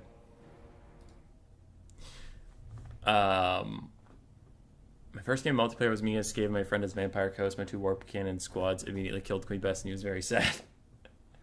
That is a lot of people's experience with Queen Bess, unfortunately. So anyway, while I gather the players, after the lobby bug, Skrulk returned to Skaven Blight. Nurglich said, hey, go get yourself a bath. Skrulk said, no. And he's like, solid, my guy. All right, I have another task for you. There is a trinket I need, full of foulest corruptions. Do you know of the one they call Aranessa Saltspite? Lord Skrulk goes, who? Like, literally, who? Aranessa Saltspite. 4th legendary lord of the Vampire Coast. Who? She has, like, crab legs. Like big pointy legs, but otherwise she's kind of human. Not ringing any bells. Oh, I need the extra funds. Not ringing any bells for me, Chief. Like, whatever. There's this Vampire Coast girl, and she's kept alive. Like, her body has gone through horrific, terrible injuries she could not possibly survive. And she's not undead. That's very clear, because you can't heal her with Invocation of the Heck. And she's not... She's kept alive by this trinket, and I want it. What? Okay, where do I go find that thing that supposedly keeps this lady alive? Deep in the swamps of Astalia, where some of the Vampire Coast settled on the campaign map, but definitely not in the real lore, just on the campaign map. One of those settlements. It's around there. That's it? That's all I have to go on? Yes. So Skrulk wanders into the Southlands to try and find a nondescript trinket in a nondescript swamp in Astalia with some nondescript Vampire Coast members.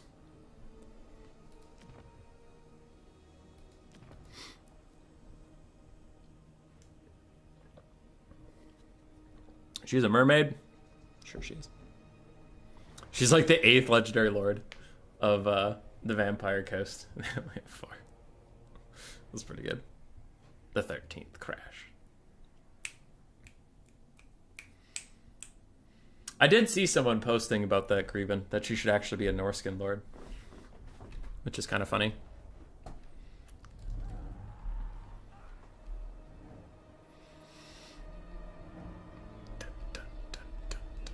She hates Norska, though. Doesn't most of Norska hate Norska?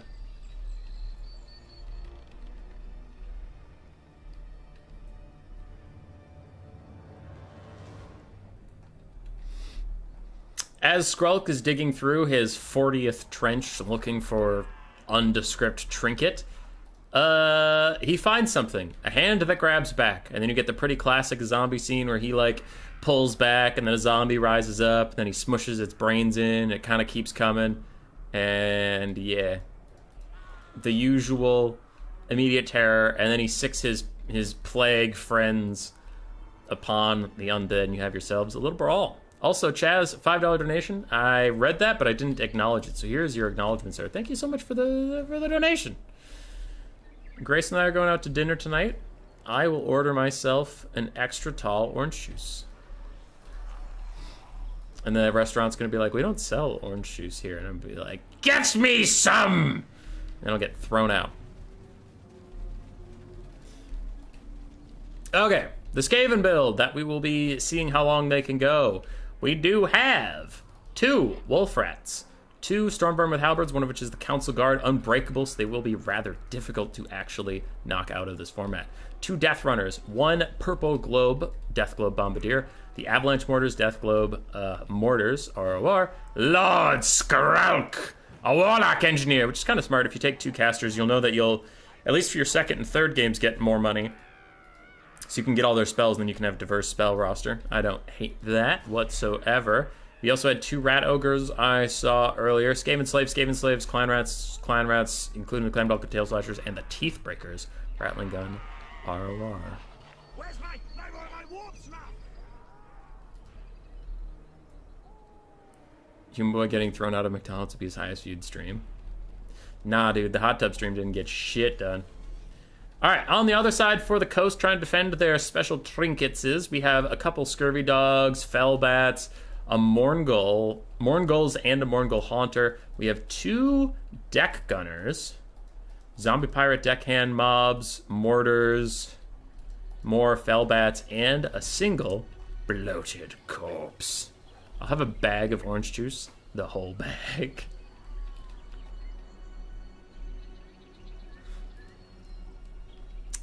Our Vanguard game is going to get a little spicy here.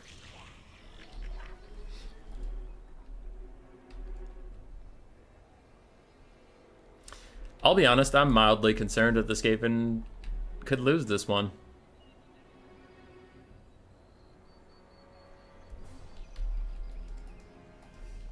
My concern be mild.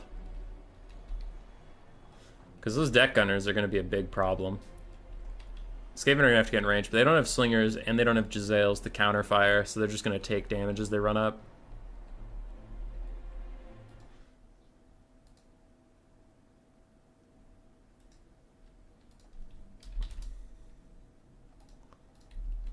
Don't have the DLC, but there's a mod that gives Aranessa and the full roster of Living Pirates. Pfft, nice. Dude, I wish ship battles were a thing. How can you have the Vampire Coast when all the battles are just on land?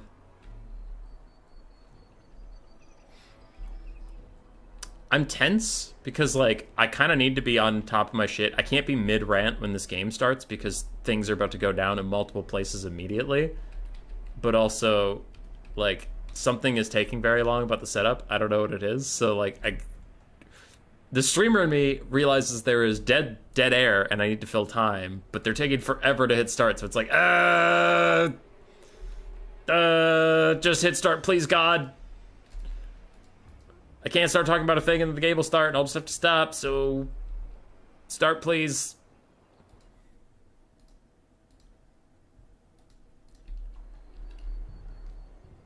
What's happening?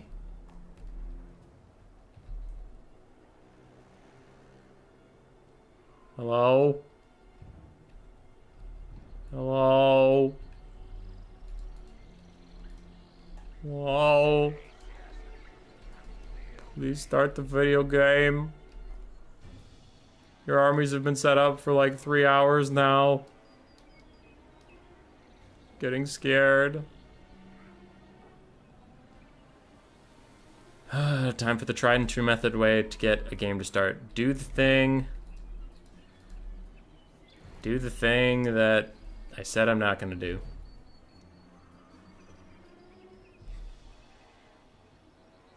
I'm going to start talking about something. Yeah. Grace and I really don't go out to eat much.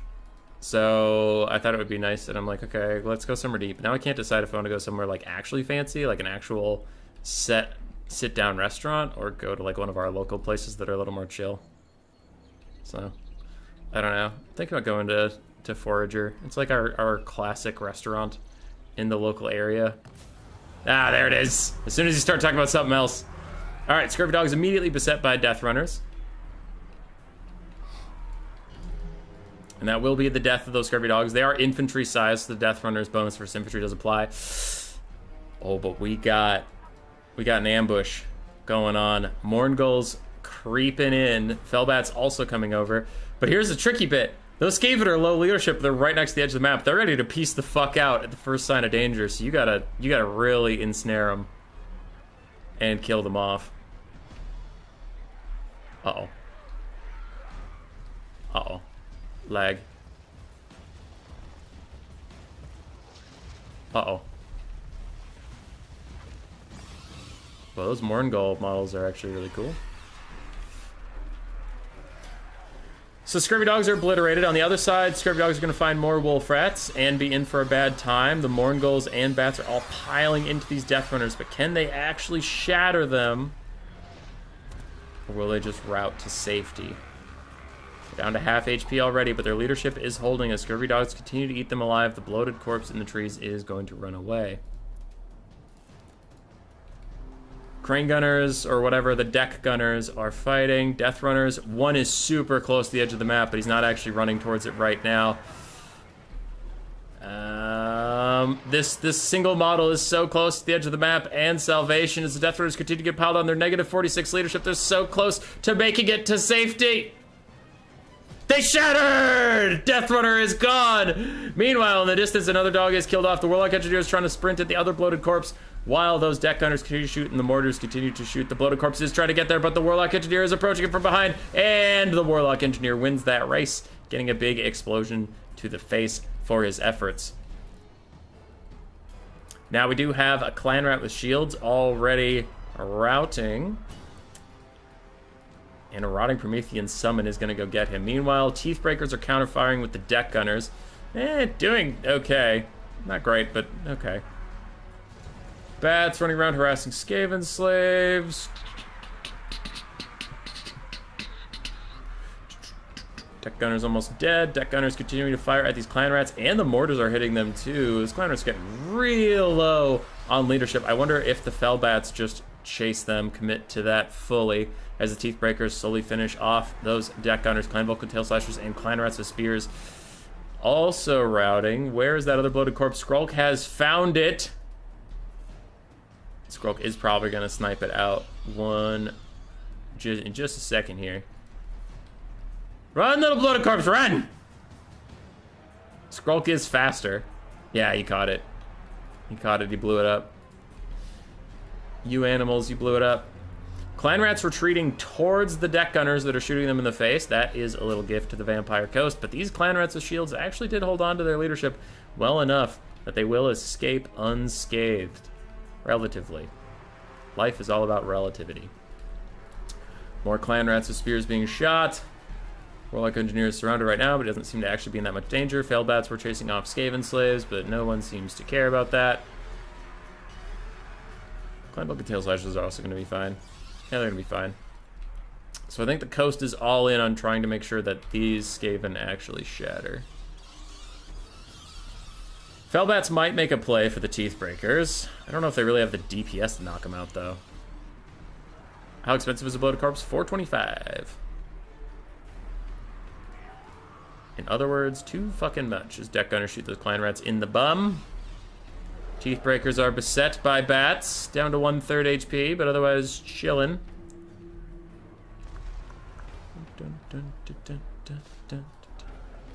And these Fell Bats aren't like Scurvy Dogs. They don't have the DPS to actually kill off these things.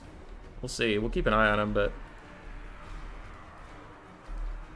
I have my doubts. Could the Morngulls be sicked upon these guys? Looks like they're going for those Skaven slaves. Yeah, it looks like now the Morngulls are going to go after them. This is pretty sneaky, because they'll stealth when those Clan Rats are the last thing I can see them. They'll stealth, and then the Clan Rats will rally just into their death. In the distance, Clan Rats with spears being chased off by the Fell Bats. And now the coast is mostly just trying to hold on to balance of power so they don't army loss quite yet, because they have a couple things they want to finish up. They almost have those Clan Rats with spears, they almost have the Teethbreakers, and they almost have these Clan Rats. Other Fell Bats, these guys should probably just dive the Teethbreakers, honestly. Hey, shattered! So we've lost a Death Runner and a Clan Rat with spears so far. Morngulls hit these Clan Rats. They did not manage to rally. Shattered, I lost another Clan Rat. So we lost a Clan Rat with spears, a Clan Rat, and the Death Runners. Bloated Corpse seems like a huge risk. They are. They are. If the Vampire Coast lose their Lord, this is over 100%. Army losses will take them, so they are desperately trying to hang on to that Lord while they finish off these Clan Rats, but it's taking them quite a while to actually kill these little guys. Stop knocking them around and just deal damage, you fools! Just deal damage! As the Vampire Lord starts to fail, he starts to falter. Hurry! Time is not long! Kill, slay! Oh wait, that's the Skaven. Kill, murder! No, it's still a Skaven. Murder, death, kill, yes, yes. Man, I'm not nailing this Vampire Coast thing. Oh my god, those clan rates are so fucking low. The Lord has died for the Vampire Coast. It's only a matter of time. Just get him! Just kill him! The Morgels are trying. They're trying their very best. Their leadership keeps spiking down into the 50s area, but it's not enough. The Fellbats on the far side are fading, and there it is! They shattered them just as their leadership starts faltering, meaning army losses is probably right around the corner. They did it. The army of Titus. 2 clan rat spears, a regular clan rat, and a death runner. Kill, matey. Yahar! These rats be walking the plank. Other basic bullshit nonsense. Ow! Ow, that was a cramp. That hurt a lot. Rob them of their lives. We be plundering your lives now. GG.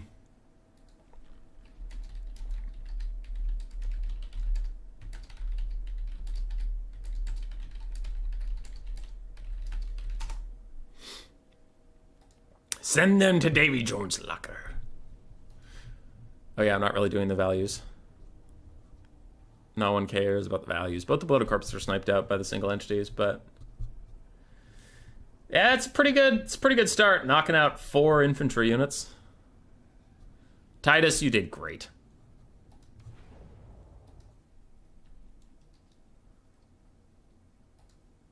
All right, after that we need Chaz. Chazzy Chaz.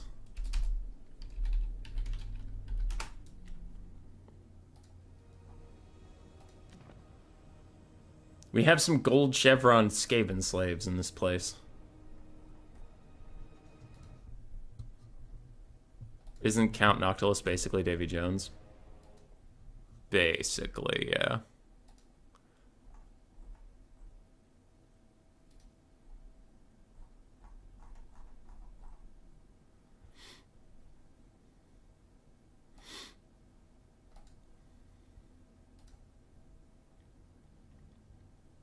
All right. For the next bit of the story, we need Chaz. If he does not respond soon-ish, we will get Lord of Change.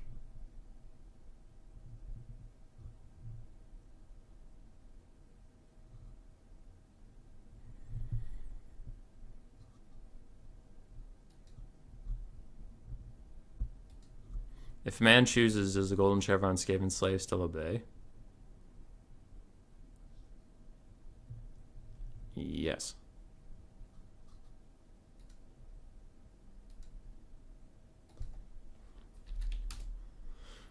All right, we have Beastmen.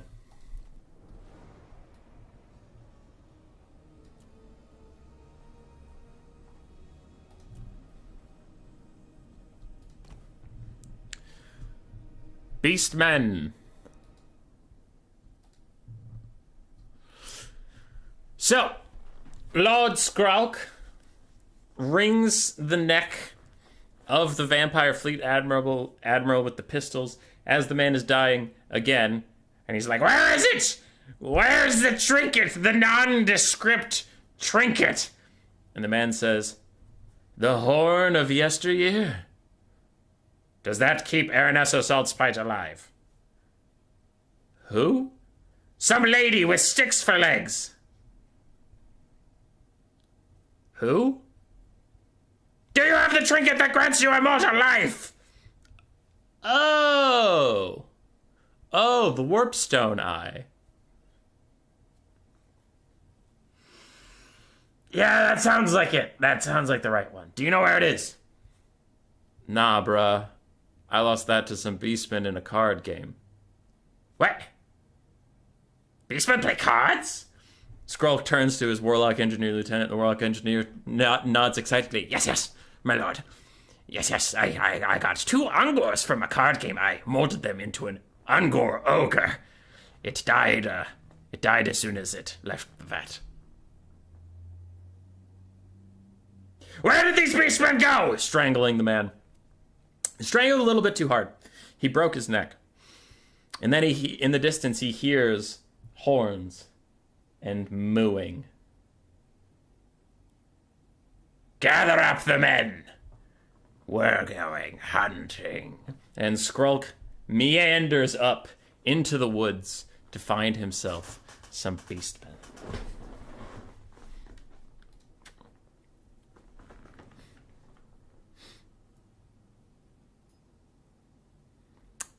The Phoenix King's basic infantry had 80 leadership, mine have 50. Yeah, that's a little bit of a difference, Stormrunner.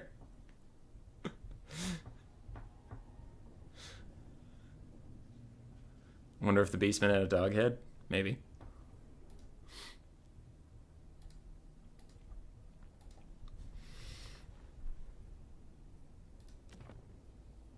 $2,600 is needed, so the Beastmen army is just about done. Okay.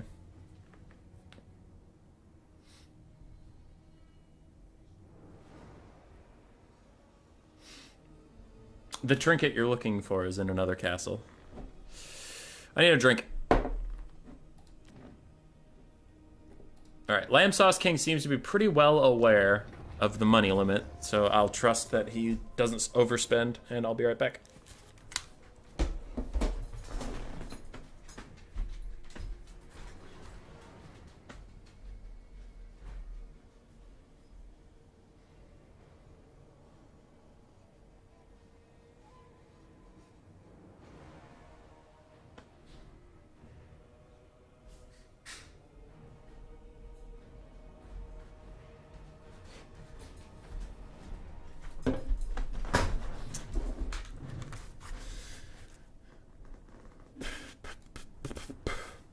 Hi.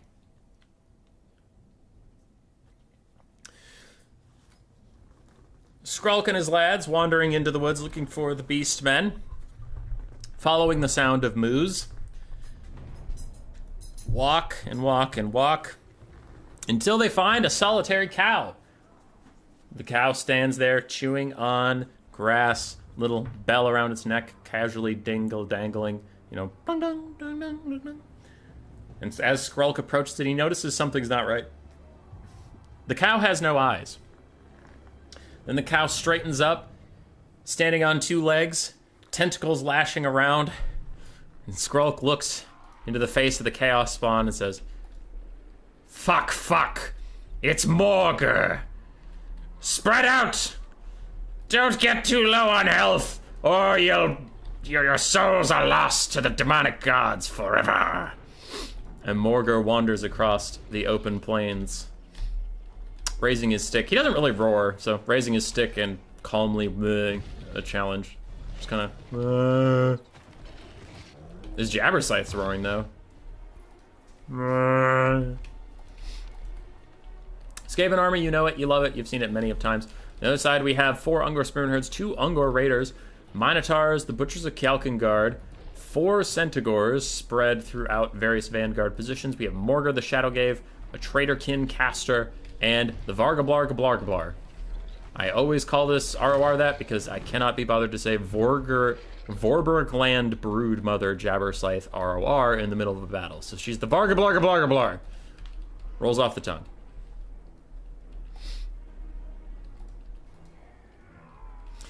I am very concerned for our Skaven friends.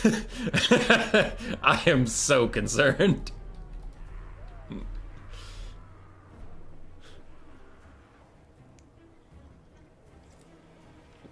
And Morgur bleated, a bleat that sent chills of terror into his enemies.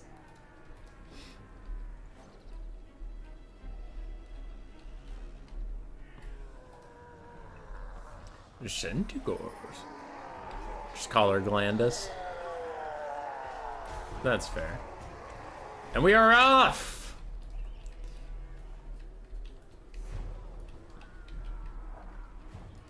Unfortunately for the Skaven mortar teams, they can't see any of these infantry right now because they have stock.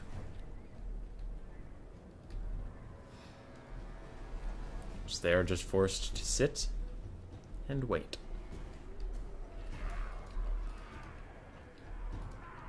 But man, as soon as they do get revealed, it's going to be a bad time. Centaurs lining up on the backfield. Now, triple gold chevron rat ogres and wolf rats might actually be able to hold them back. Maybe. Quick leg spike.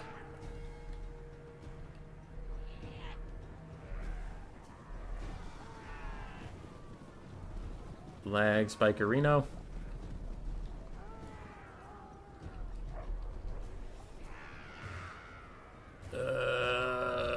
Why? Why must we have lag? Alright, Mortar's turning around to try and punish the Centaurs. Do actually manage to get a volley off, but it looks like Chaz is pretty on top of dodging. And they will hit nothing. Frontline has appeared. What are the Teeth Breakers going to do? Looks like they're just going to run away. More dodging from Chaz. Pretty good stuff from those Centaurs. The front lines are closing in. The purple globes slam down an Ungor Spearman herd. Goodbye, my little friends. And some of the purple globes are at last hitting those Centaurs, but Centaurs are into the back line. The first Chaos Spawn summon is out. More Minotaurs are joining in. Rattling Gunners catching these Minotaurs out in the middle of nowhere, lowering their speed down to 43, but yeah, they're not taking any damage from that shit. Meanwhile, triple gold chevron Skaven slaves running away already in terror. And the purple globes and the teeth breakers both caught up at the same time. The gold chevron rat ogres are going to have to come in here and do something about this. But Skrulk's also going to have to get quite active because things are going very poorly for him. As an overcast Traderkin hits both single entities and all these dogs and the storm vermin halberds. Which is pretty brutal. It looks like we're probably going to lose the teeth breakers and the avalanche mortars. Yeah, we lost the teeth breakers for sure.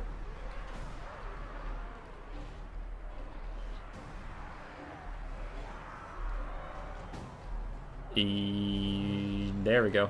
We lost the purple globes. Skaven summons are coming out. Plague Monk summons first, and both of the archers end up in melee combat, which is a mistake. We'll see if Skrulk can turn that situation around. Gold Chevron Wolf Rats are back for Stormrunner, but they get rear charged by Centaurs, which will spike their leadership down enough that they'll get running yet again. Keeping a close eye on things, see what they're shattering. Meanwhile, Mortar is fighting Skrulk. I think Skrulk will do okay. They're probably not great. More dogs are back. These ones seem to have attack orders onto those Centaurs. They do need to bail out their friends. Meanwhile, somehow, the Avalanche Mortars have not shattered just yet. Plague Monks and Death Runners are pushing off these archers. A second Chaos Spawn summon is out. It replaced something that entirely died. I don't get to know what that is until after the game, but we'll figure it out by the entirely missing health bar. Centaurs look like they're charging the last. The Avalanche Mortars just get some vengeance before the dogs tear them down, because they did run a dog off the map, but that dog is fine, so it will still exist as they do try to get the rear charge in over there. Skaven mounting a valiant defense. A pretty good comeback so far. The Avalanche Mortars are dead. He said stalling out, really. There they go. Now they're dead. Brutal times for the Skaven. Skrulk and his halberd still fighting Morgar, still kicking tons of ass. Warlock Engineer has returned. And something is happening here. Oh, it's the Call of Violence. Okay, well, Morgar's still trying to... I mean, Skrulk's still trying to beat Morgar's ass. Yeah, it looks like the Skaven, after a pretty rough start, are going to rally in this game and maybe take victory, but next game they're doomed for sure as the Vargablar dives in, pushing Skrulk away from Morgar just as Morgar does rout. Morgar's last Chaos Spawn summon has faded away. Now, can anything actually kill Morgar, or is he just going to get outside the blob and rally? Far side here, Rat Ogres. Terror routing, turning into a natural rout. So far they have not shattered. Butchers of Kalkengard and the Jabberscythe are the last real forces of power here for the Beastmen. Some Centaurs on the backfield are going to catch these Wolf Rats, though. Kind of need to keep them in my peripheral vision, see if they get shattered or anything.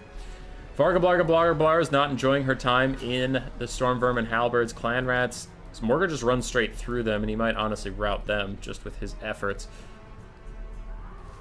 Quick little Liber Bubonicus and a Rod of Corruption from Skrull. Watching those dogs in the distance. The dogs are also going to bite the dust. It looks like the Centaurs will officially finish them off.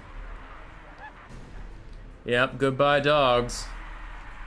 So we lost all 3 weapons teams. We lost a dog. And we lost a unit to a Chaos Spawn summon that I get to figure out after the game. Because it's whatever was low enough on health at the time that just disappeared into the Chaos Spawn.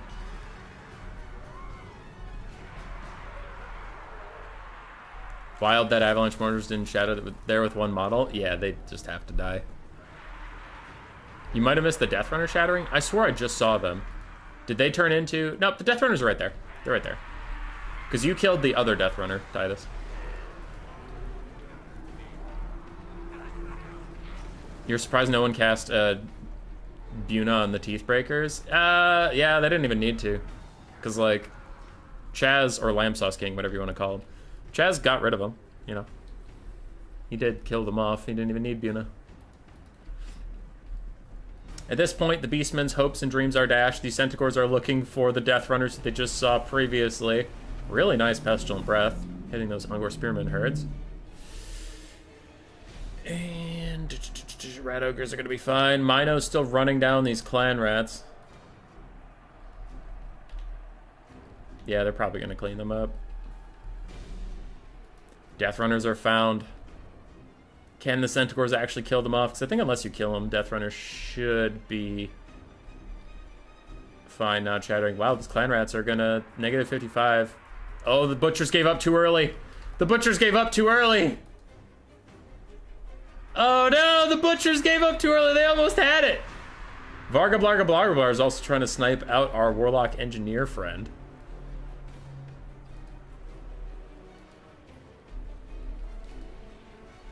That's sad. The Centaurs routed the Death Runners, but then they themselves routed, and then the Butchers of Covent Guard had the Clan Rats with shields dead to right, but they just gave up on it and returned to the fight. Morgur is fighting the Council Guard. Varga Blarga Blarga Blar is trying to snipe the Warlock Engineer, but another Rod of Corruption hits all 3 of the remaining units for the Beastmen. Oh, I forgot it's not like Soul Stealer, so as long as they stay out of it, they won't keep taking damage. Okay, it's not as bad. The Morgur is still taking a lot. Army losses is coming in hot for the Beastmen.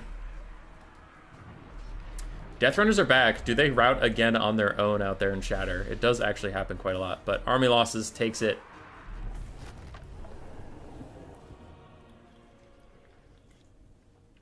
What the fuck happened to the Brave Shaman? I don't honestly know. Alright, all 3 weapons teams are dead. We know that. We know the Death Runner lived. What turned into a Chaos Spawn? I saw both Rat Ogres. I saw both Halberds. I saw the Death Runners. It's crazy to me that it doesn't, like, show me who died to the Chaos Spawn. It might have been a Skaven Slave.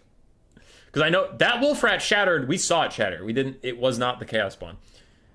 These Clan Rats we know didn't shatter. It was a Skaven Slave. A Skaven Slave got turned into a thing.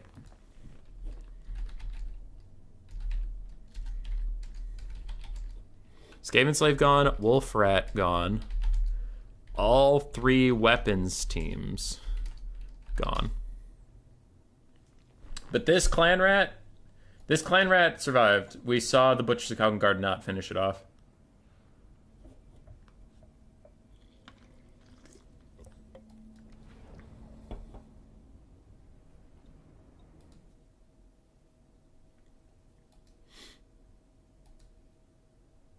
All right, we lost Storm.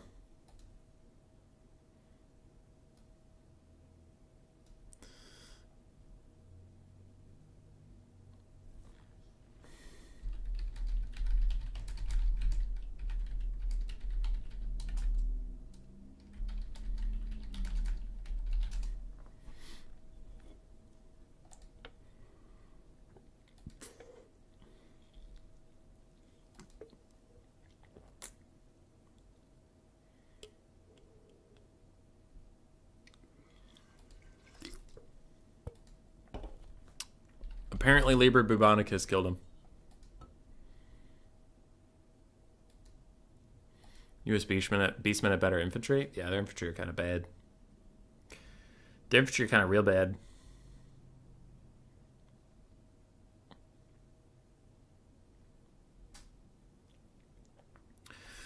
Alrighty, Lord of Change. The Skaven army is looking small.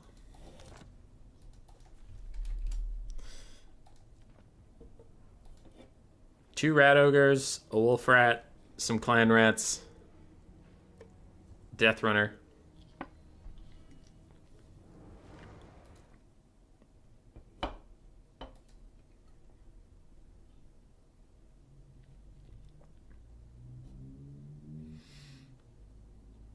It be sus.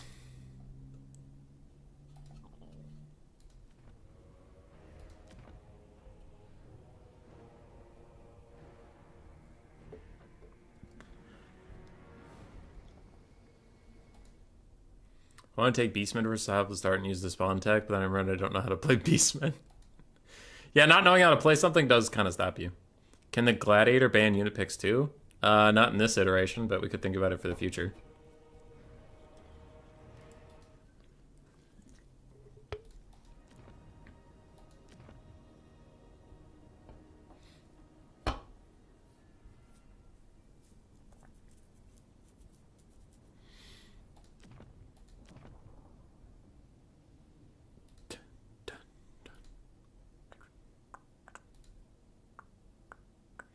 Chaos Dwarf's artillery is going to fuck up these Skaven.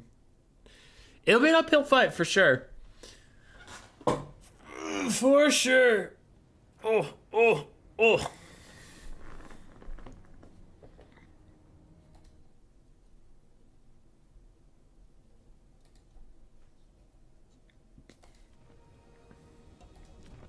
Alright, looks like he's building for greenskins. So if we have greenskins, I'm going to go to Galbaraz. Nah, just Stomping Grounds.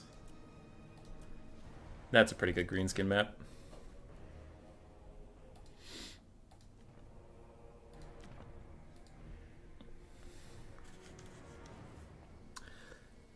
Alrighty. So Skrulk, as he is strangling Morgar the Shadowgave, strangles him. He goes, "Tell me where it is! Tell me where the Warpstone Eye is!" And then Morgar's neck breaks. And Skrulk pinches his nose. And he walks over to the nearest tree, where Morgar is reborn. And he gives out a little bleat. And as soon as little Morgar is done bleating from his freshly revived state, because if you don't know Morgar's lore, there's always a Morgar. If you kill him, he just revives somewhere. And Skrulk grabs him by his neck and says, "Tell me where the eye is!" And then he squeezes too hard because Morgar wasn't really fully formed yet, so he killed little baby Morgar. And he's just like, "Oh, okay. Okay." Also, what the hell? Did he add? He added 2 more Death Runners. What the hell?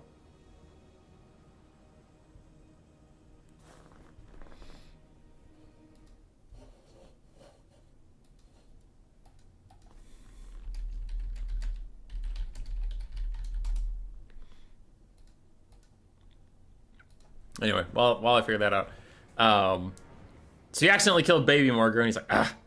He stands around and he waits and he waits and he waits. And then he hears a little bleeding about a mile to the left, so he goes, "Come on!" Takes the rest of his army over there, finds new baby Morgar, who's bleeding, like bleating, not bleeding. And he gently grabs his neck, goes, "Tell me where the Warpstone amulet is." And little Morgar goes, "What? I can't hear you." "Tell me where the Warpstone amulet is." "I can't understand you." So then Skrulk strangles him a little bit too hard, breaks his neck. He's like, "Fuck! Jesus!"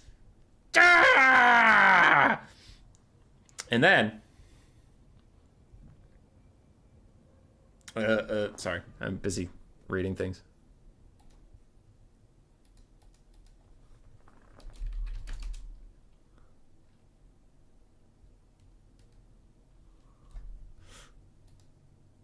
Okay. Yeah. Then a goblin comes by, and he's like, "Hey, looking for the Warpstone Eye." And then Skrulk runs over and grabs his neck. Ah! Wait. That always kills the people. Okay. Sets him down, pats his little goblin shoulders, gives him a piece of cheese. The piece of cheese starts to wriggle a little bit, like so covered in mold that it's alive, and the goblin politely declines. And he goes, See, I know where that warpstone eye is. Big Boss Aztag has it. why would you tell me this? Believe it or not, I used to have a clan up in them there hills. We were the nose picking boys. We were the best goblin tribe for at least 100 meters in any direction. There was 16 of us, and then Aztag comes over and he says, "Give me all your teeth." I didn't want to give him my teeth, so he killed my 15 boys with his, gigantic army, and I didn't like that. So if you go kill him, that's good for me. And then Skrulk goes, perfect. And then he strangles him till he's dead. And then he starts wandering off to go find Azhag. At which point his warlock engineer friend goes, boss, I don't know if this is such a good idea. Like, there's not a lot of us left. We're fighting unknown numbers of greenskins. This doesn't seem like a good idea. And Skrulk was like, shut up. You try going back to Skavenblight empty-handed. Look how well it works for Thanquil. He's dead. Thanquil's not dead, sir. What? What do you mean he's not dead? I killed him in book 2. No, he lived. What? This is completely new information. I hate that fucking guy. That's a lore tie-in, because Skrulk actually did think Thanquil was dead for a little bit.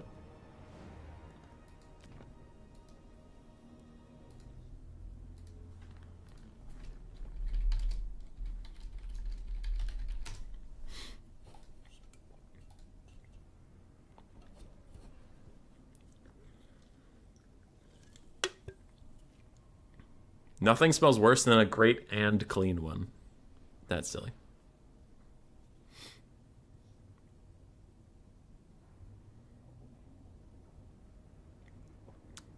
Teeth is bones. Thanquil's entire lore is he's still alive? Yeah, dude. Skrull legitimately thinks he's dead for like 2 books, and then in the, I think it's the 4th book or the 5th book of Thanquil's, Skrulk figures out he's still alive and is not a fan of that piece of news. So then he goes to find him, and then Thanquil manages to convince him he died again.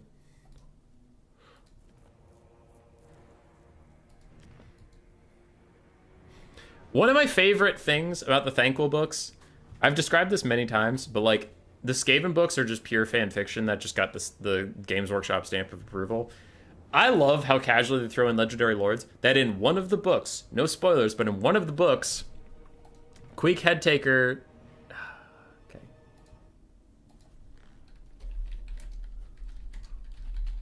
Sorry, I'm typing to the player. This is why I host as a spectator, is that I can see if one of the players spent the incorrect amount.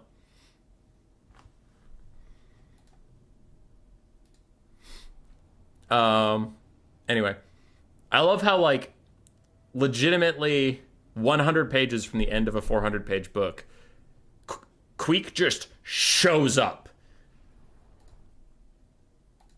Queek just shows up. And Thanquil's like, oh, hey, Queek. And Queek's like, I want that thing. And Thanquil's like, fun story. I lost the thing. And Queek's like, who has thing? This guy, Steven. And Queek's like, Steven means nothing to me. Like, there are a million Stevens. You're gonna tell me where Steven actually is, or I'm gonna take your head, and your head will tell me where Steven actually is. I don't really care. And Thanquil's like, great, so I guess I'm going back into this shithole. So then he has to lead Queek back to Steven, and all hell breaks loose. But I just love how, like, in the 11th hour, Queek shows up, and the book's like, yeah, he's just here. He's here now. Less than 100 pages left of this story, and Queek got introduced. God damn it, I hate that lobby bug. I hate it. No! No! Damn it. Fuck. Shit.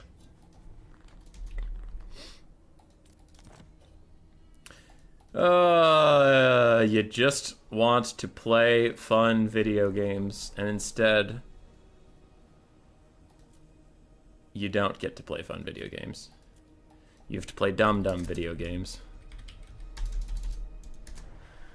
Okay. How much gold can Challenger take? 12,400, the usual.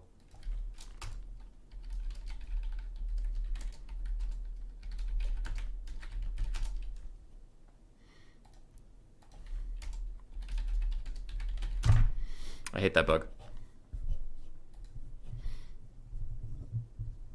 Steven the Skaven is the fucking beast. Man flesh you wear. Yes, yes, human boy thinking. That is me.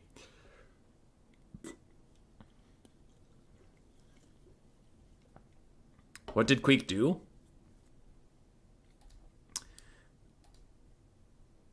Can I choice faction?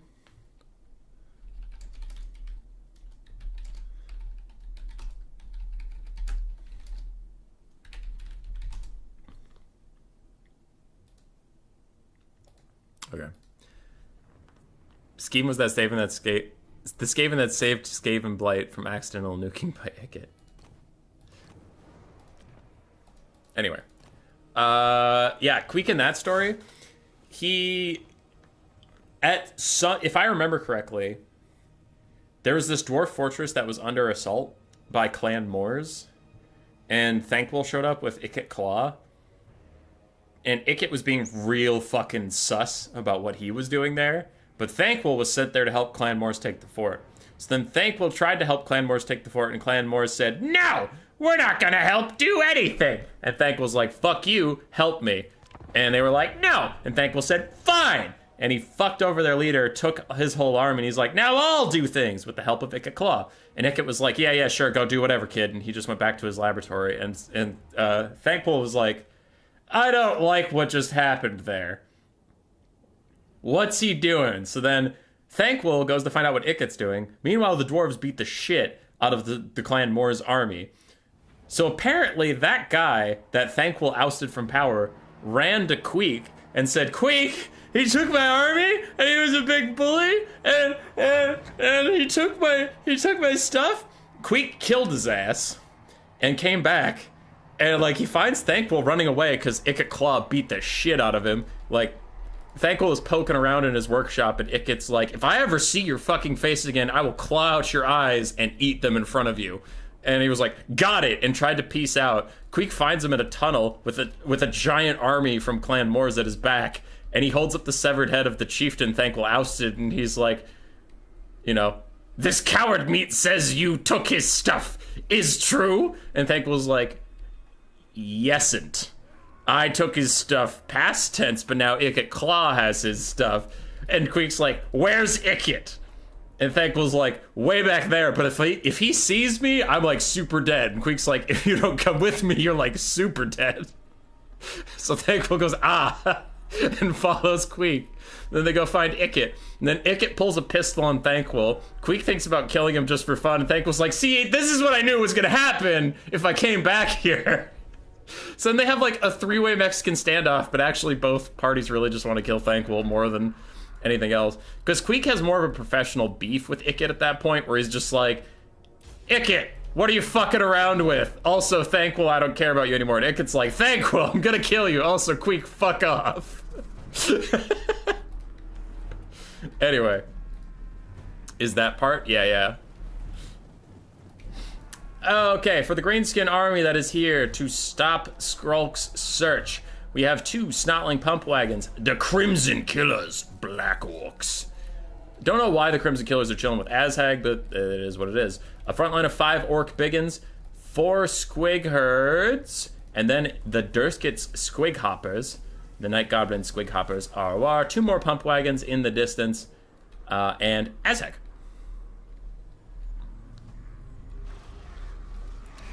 We're thankful for this bounty we're about to kill. Why isn't Thankful a legendary lord? He should be, man. Thankful's so boss. It's a great book. It was really, really fun.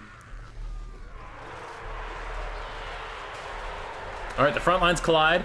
The Orc Biggins are gonna have to try and fight a metric fuck ton of halberds and rat ogres. but we'll see how that goes for them. Meanwhile, Skrulk is continuing to fight. And actually, that is a pretty good point. Rod of Corruption plus the Mortis engine from the Warlock Engineer are going to chew through a lot of the Greenskin frontline if they're not careful. So the Skaven may not be entirely doomed here. I mean, it's not looking good, but not entirely fucking doomed. Another Spirit Leech onto Skrulk as Azhag just tries to root him out. And the Warlock Engineer should have all of his spells at this point. Yes, he does. He even has the Doom Rocket! I thought I saw it.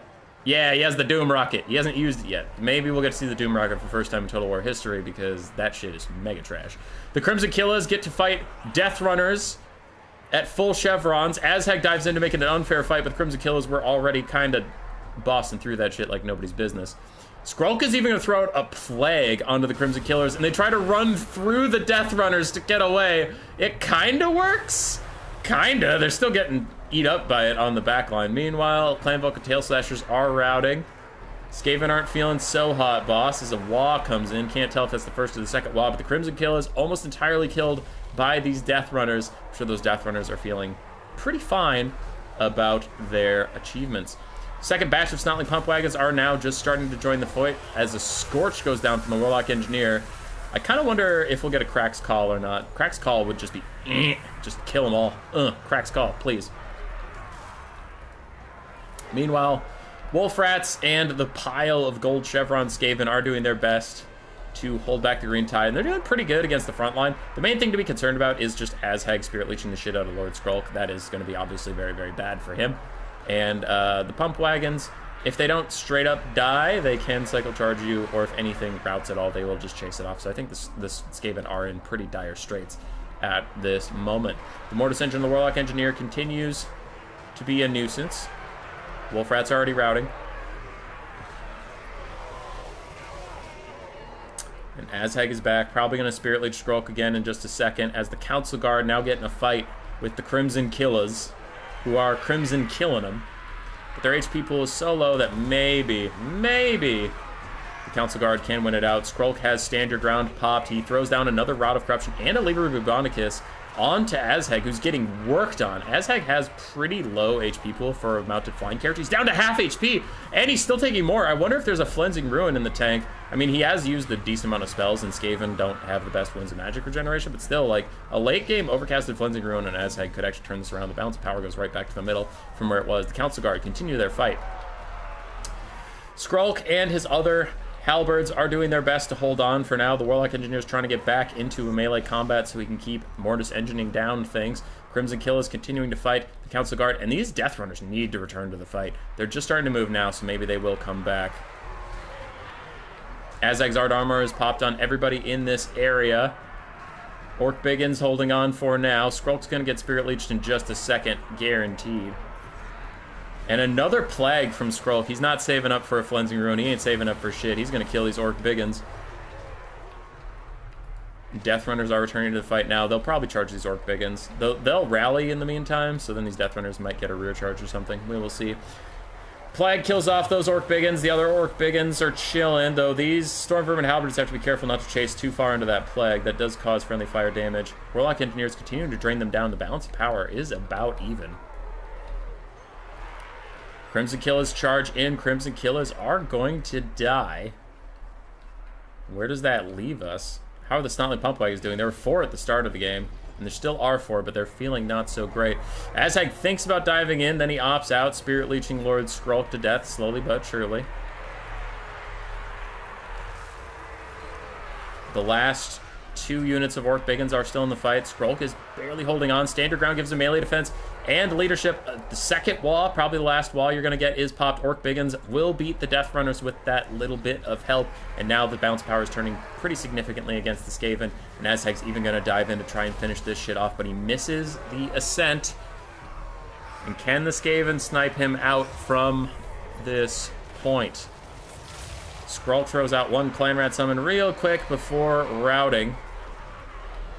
And now that he's routing, for sure the Pump Wagons are not going to let him return. The Warlock Engineer is also routing. Everything for the Skaven is routing except for the summoned Clan Rat. Though the Death Runners did actually beat those Orc Biggins on the side, so good for you. But as soon as that Clan Rat summon disappears, army losses will take hold. Now the Pump Wagons are getting pushed off. They have not had a great time dealing with these units, and the Council Guard are continuing to fight. I don't think they can win, but they're trying. These Gold Chevron Rat Ogres will rally. The Death Runners have already rallied. They can maybe rear charge the Crimson Killas. Skaven are putting on a hell of a show here. Skrulk at 4 leadership, but one more Spirit Leech onto him is going to take him out, and Skrulk even snipes the Warlock Engineer. Orc Biggins chillin'. Orc Biggins chillin'.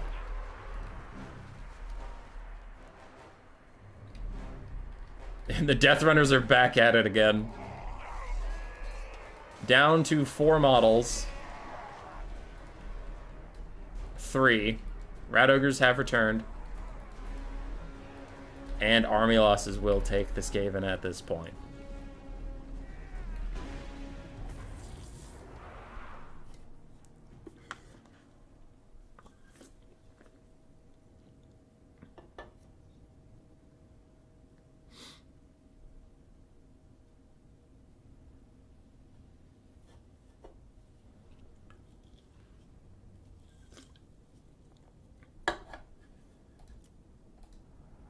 All right.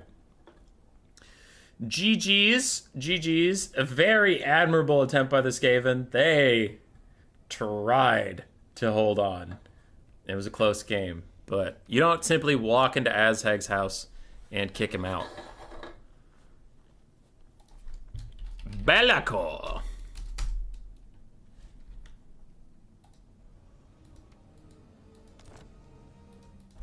Okay.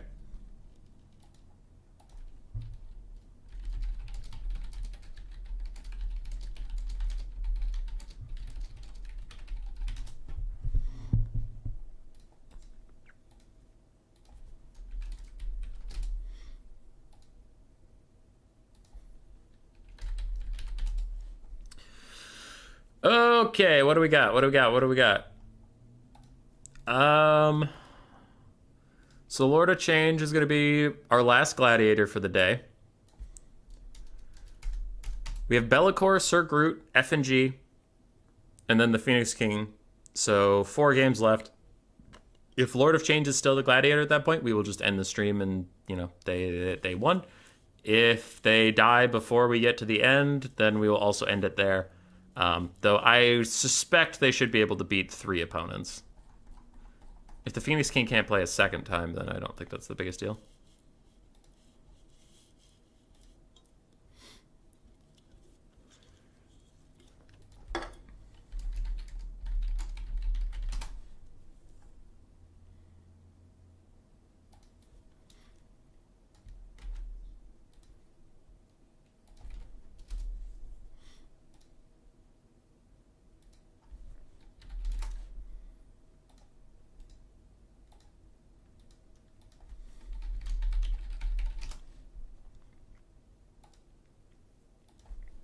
All right, they're going Dark Elves.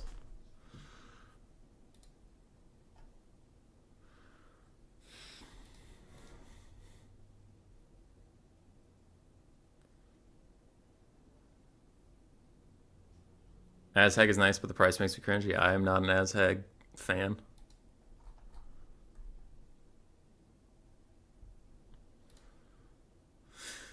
And Stormrunner, you put on a pretty good show. A pretty good show for us fighting down.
All right, sorry. We're just waiting on the picks and bans.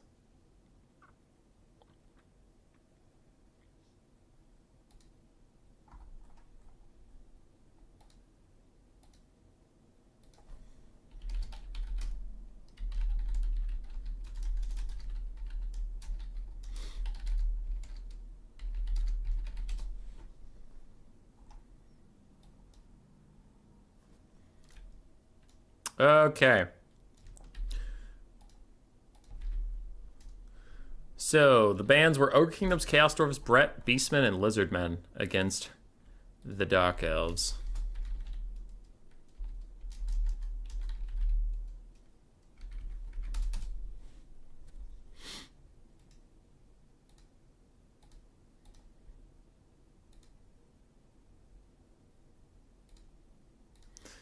All right, Bellacor's going Vampire Coast versus the Dark Elves.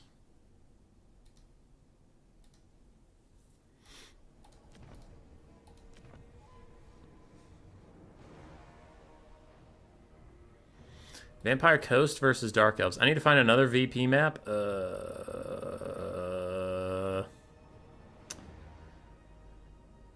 That sounds difficult.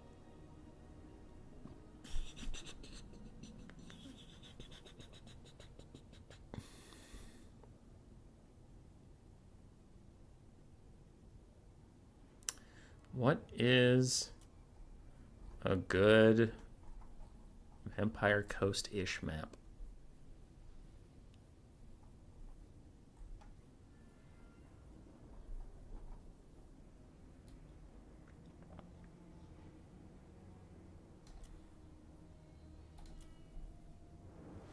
Eastern Straits Isle. Is Black Ark a map for multiplayer? Yes, but it's not any good. You spawn, one person's on a Black Ark, the other person's on the shore, but then there's only 2 narrow bridges that connect them, and it's just an awful choke point fight. Galleon's Graveyard? Okay, actually that is a good shot. Yeah.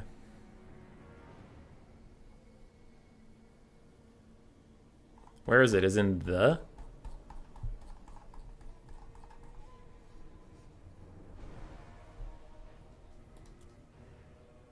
Oh no, this map sucks ass. You're right though, there is one underwater. Hold on. What the fuck was that one called? There's an underwater one that's Luther Harkon's map.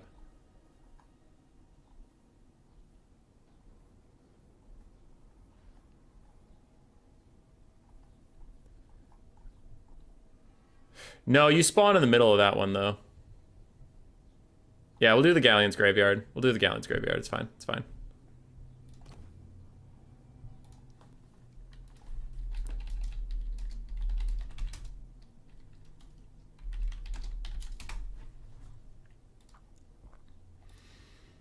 Something tides. Well, I'm not going to change it again on him. All right, I have to take a leak. Stop streaming while you're working. Stop working while I'm streaming. Uno reverse, bitch!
All right, hang on. We got a sideshow for you.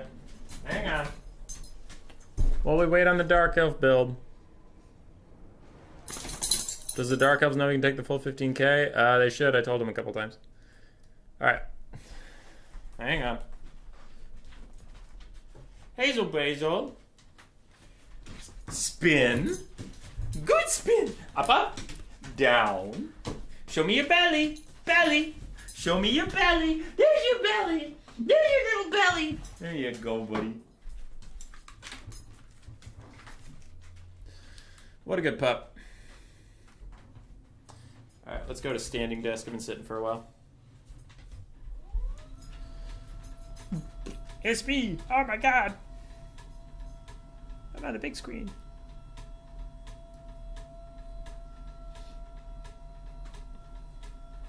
Oi.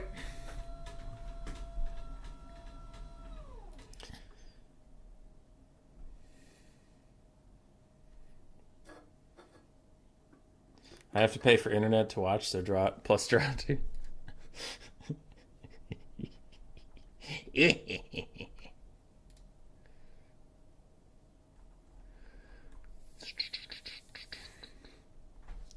Oh, we're all ready? We're all ready? Spend all your money? All right, let's go. So it's a Sorceress of Dark fighting Count Noctilus in the Galleon's Graveyard. Okay, all right. Pretty simple, all things considered. So, I'm going to call her Jessie. Jessie here is a pirate captain in charge of a Black Ark. They are very important to the Dark Elves. The Black Arks are a significant part of their culture. They are fragments of the lost land of Nagaroth. That is all true. So, her embarrassment when on her way back from a raiding trip in Cathay, she runs out of gas. She runs out of gas. She has no more gasoline to power her Black Ark. That part might be a fib because I don't think they run on gas. But she needs to go find some. She goes into the Galleon's Graveyard. She starts looting through some of the old ships to see if any of their gas tanks still have a little bit left in it. Bummed out that all of these sailboats don't run on fucking gasoline, she starts to turn back to her ship, angry, frustrated, when a booming voice sounds from behind her. Count Noctilus waddles out at his full 5 feet 1 inch, and he says, "You there! Be ye looking for this?" And he holds up a warpstone eye. And he's like, "The other is held by Azhag. Should you collect both, you will begin the end times." And she's like, "I don't care about any of that. I need gasoline." He looks at her confused for a moment. "The fuck's gasoline?" And then the Dark Elves attack. Does Jessie kiss on first dates? Yes.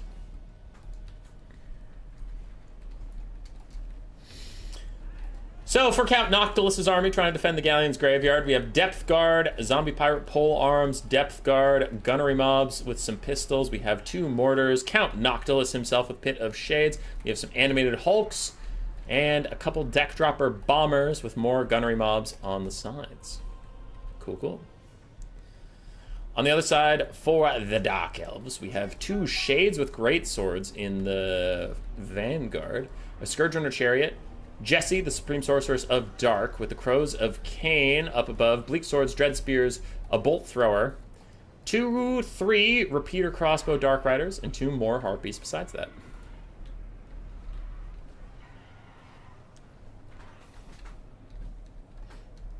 Oh, there's 4 shades? The shades keep moving around. I can't figure out where the shades are. 1, 2. There are 3. 3 shades total. I don't know why Noctilus is 5 foot 1 inch, but I just kind of assume he's a little bit of a shorty. Oh, but he's lost blood. He's lost Von Karstein, Lord. You can't do him dirty like that. I can and I will. Look at him. Look at this short king in the darkness.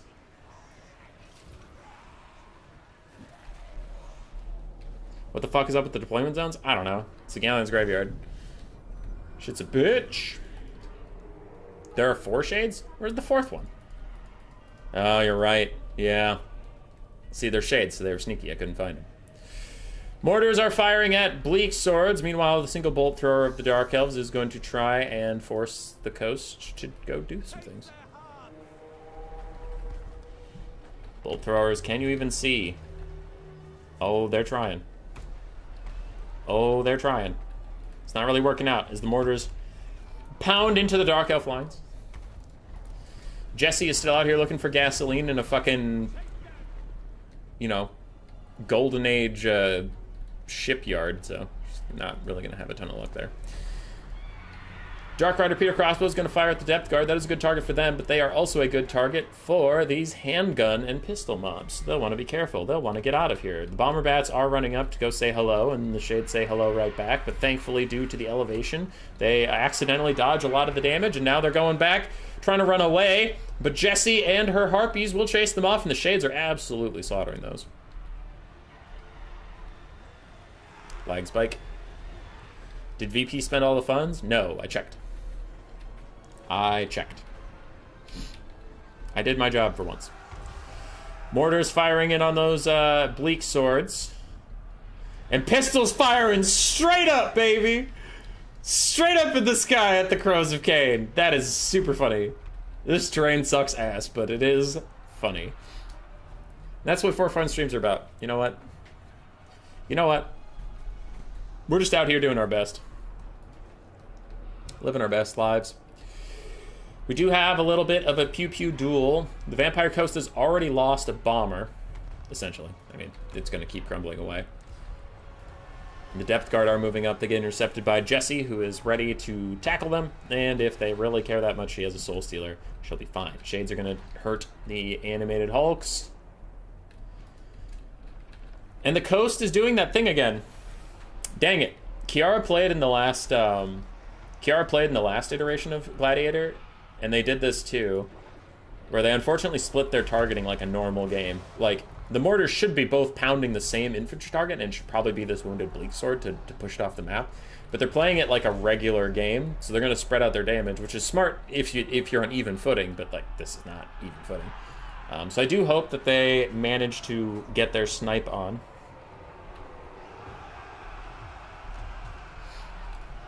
Wraith Storm hits the Supreme Sorceress Dark actually pretty hard.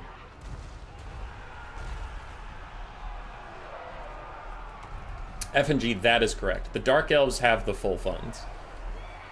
The Vampire Coast is actually operating with less. Crows of Cain, gonna snipe out either the mortars or the bomber bats. That will be a bad time for them. Noctilus is running up. Now, he does have Pit of Shades. I wonder where he uses it.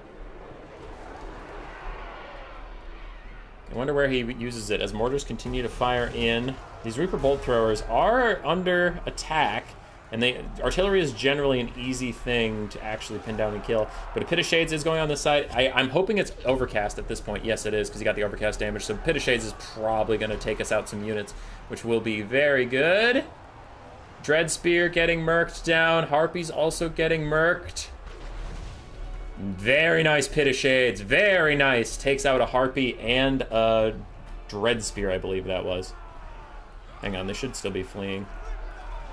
Yeah, a Dread Spear and a Harpy is cut from the build. So good stuff there by Kiara. Another Dread Spear is routing. Kiara is after it. Sorry, I'm used to calling them that. They're Be'lakor now, so they keep changing their name on me. Be'lakor is after it, is chasing. Can maybe, if they focus their efforts, can maybe take out a Dread Spear or a Bleak Sword. Or I'm still thinking you can maybe get this Bolt Thrower, but you'd have to dedicate some animated hulks to that task. Noctilus continues to chase the Dread Spears off. And the pistol mobs / the handgun mobs are still trying to deal with Harpies in the back who have killed the mortars at this point. Dread Spears rally. Can Kiara... damn it! Can Be'lakor gather enough muscle to actually finish off either of these two routing units? Did the Crows of Cain shatter? No... Why would they have? Where are they? Hold on, you might have a point. Where are they? What happened to them? Okay, I don't know where the Crows of Cain are. They might have. They might have. Bleak Sword's getting danger low. 300 HP, but still chilling around -20 leadership when they need to get to -55. Yeah, I don't know where the Crows of Cain ended up. I mean, they're clearly not on the map anymore, but fuck. Bleak Sword running away. -40 leadership.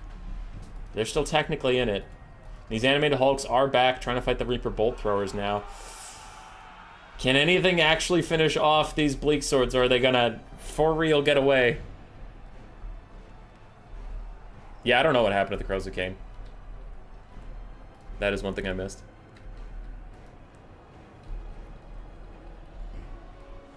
You're contemplating Slanesher Warriors and Chaos Knights game? Both are good options.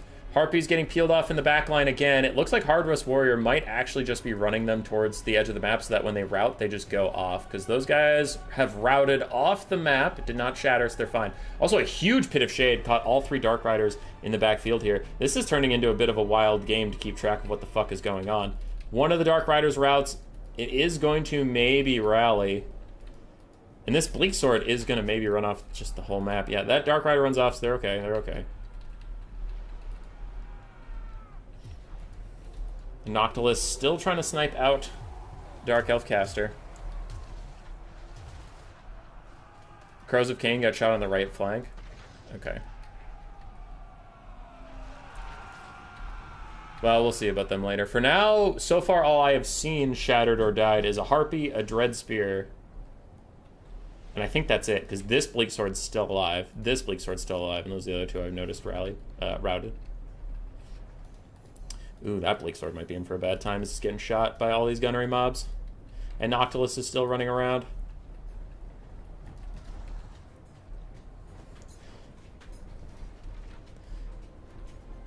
Belcor's gotten some really good Pit of Shades. Caught all 3 of those Dark Rider Peter Crossbows. The other one caught a Harpy and a Dread Spear. That's some good stuff. They continue to shoot these Bleak Swords, who now their shield will be turned the wrong way, so they will take more damage. In the trees, these Bleak Swords are getting run the fuck down. And over here, these Bleak Swords actually do manage to limp their asses to safety. Gotcha. Belcor still trying to snipe down these last Bleak Swords, doing pretty good work onto this Dark Elf army. And Noctilus is doing his best to just straight up kill the Reaper Bolt Thrower. Ah, but these Dark Elves are trickling out of here, man. They're trickling out with, like, no health. Noctilus gets dove on.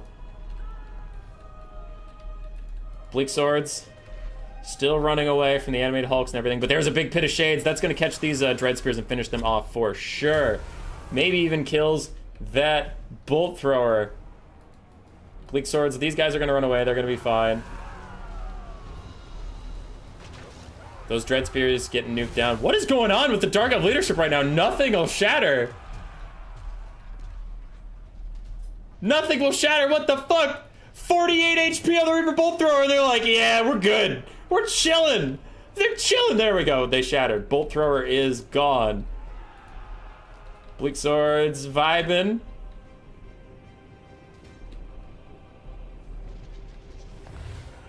Invocation to Heck. Onto Noctilus, trying to keep him alive as he continues to fight.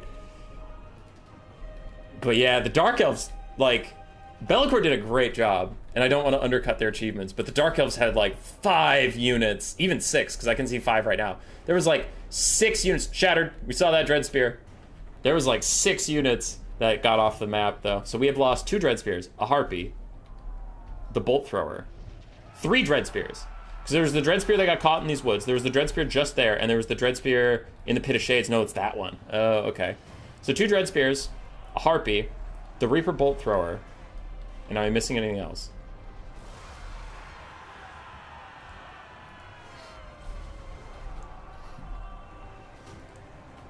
Two Dread Spears, Reaper Bolt Thrower, Harpy.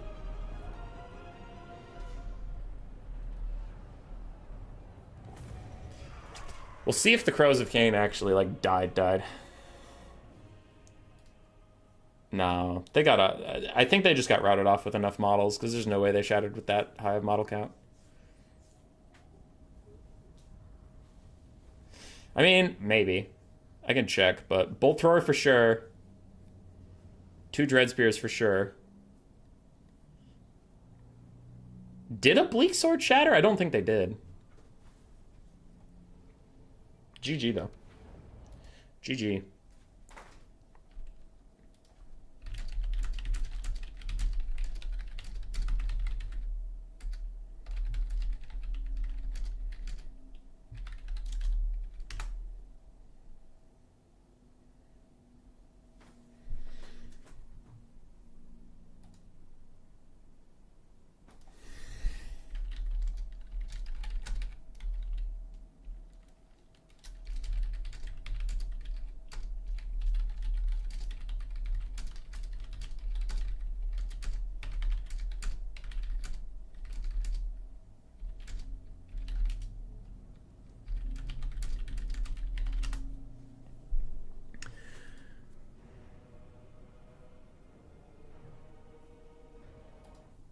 All right, 4 units down, though, is a pretty good start. That is very respectable.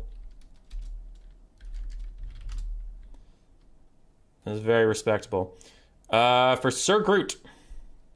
Sir Groot is up next.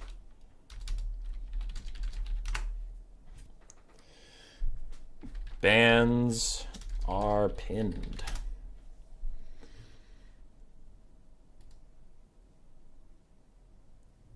I swear to God, I saw Bleak Sword shatter at some point. I saw 1 heading north away from us that didn't shatter. 2 heading south that didn't shatter. 1 ran off the map to the southwest. Yeah, southwest of where I was casting the vantage point. I honestly lost track of the 5th. Maybe it shattered, but I didn't see it. So.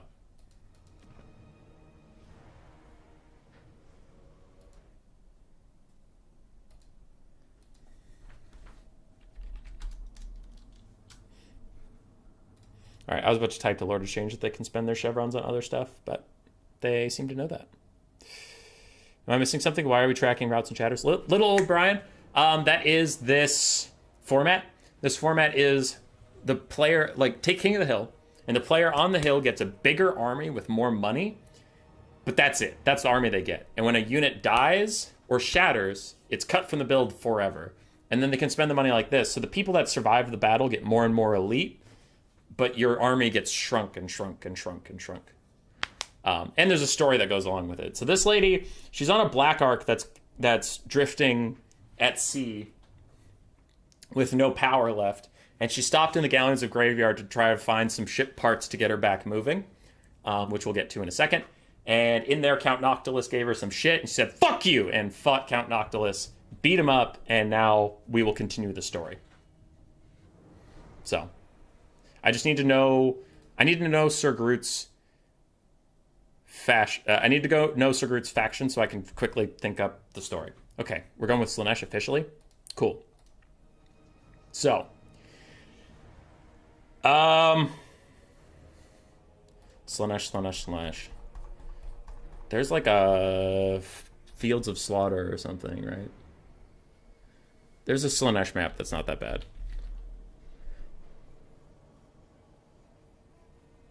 Is it Pleasure's Reach? Hang on.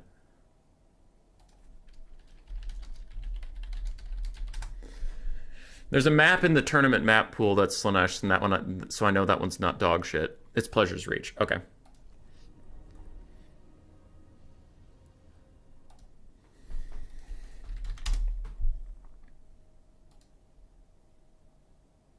%, crows shattered.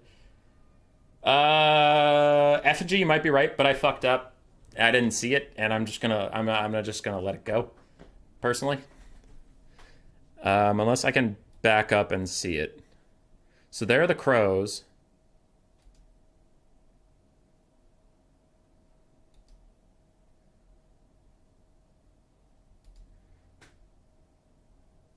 But yeah, that might just be down to me being only a mere human and missing it. Sorry. I rewound the live stream and I'm watching to see what happens with the crows.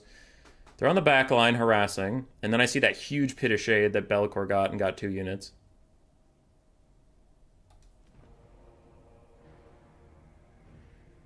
Crows of Cain, route.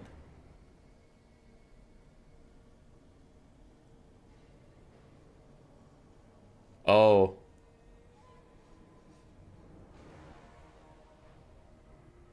Huh.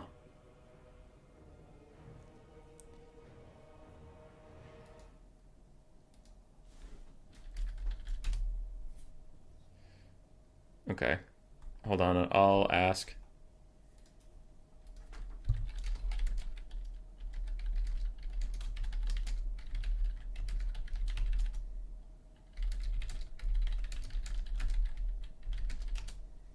I'm just going to ask the player. It's a for fun stream, so if they think that they lived, I'm just going to say they lived. But F and G, you have a good point.